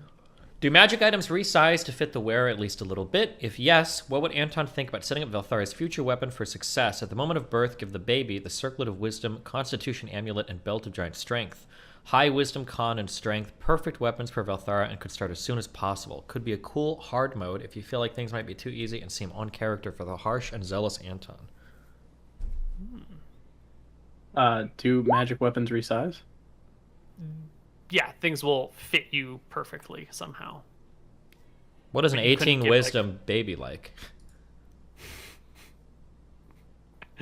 It's a really good question. Damn. To all, if the brothers had to fight a 1v1v1, who do you think would win? Can you do a 1v1v1 at the end of the campaign for fun? Emmerich would win. True. Yeah, I think it would all come down to like, it would be like a Emmerich dice roll on like saves yeah. and stuff, I think, right? Yep. Best thing, I think Anton would cast Hold Person. Oh no, free action ring. Never mind. Yeah. If you have free action ring, Anton can't really do much. Yeah, Emmerich wins. 30 AC, multiple spears. Yeah, but it's a magic missile. He just flies around and magic missiles me, you know? What are you gonna do? We could hide under a tree. He'd have to come down to you, right? Grapple him. No. Okay, well, it's been fun. We'll be back next week, same time. Or not the same time, we'll be an hour later because we'll be at normal time. And yeah, it's been fun. We'll catch you guys later. I'm about to do the PK thing, so I won't be here for the rest of the night. It's been fun. I'll see you guys tomorrow morning. And We'll be yeah. back Thanks, Saturday. everyone. See you guys later. Peace out. Bye. See you later.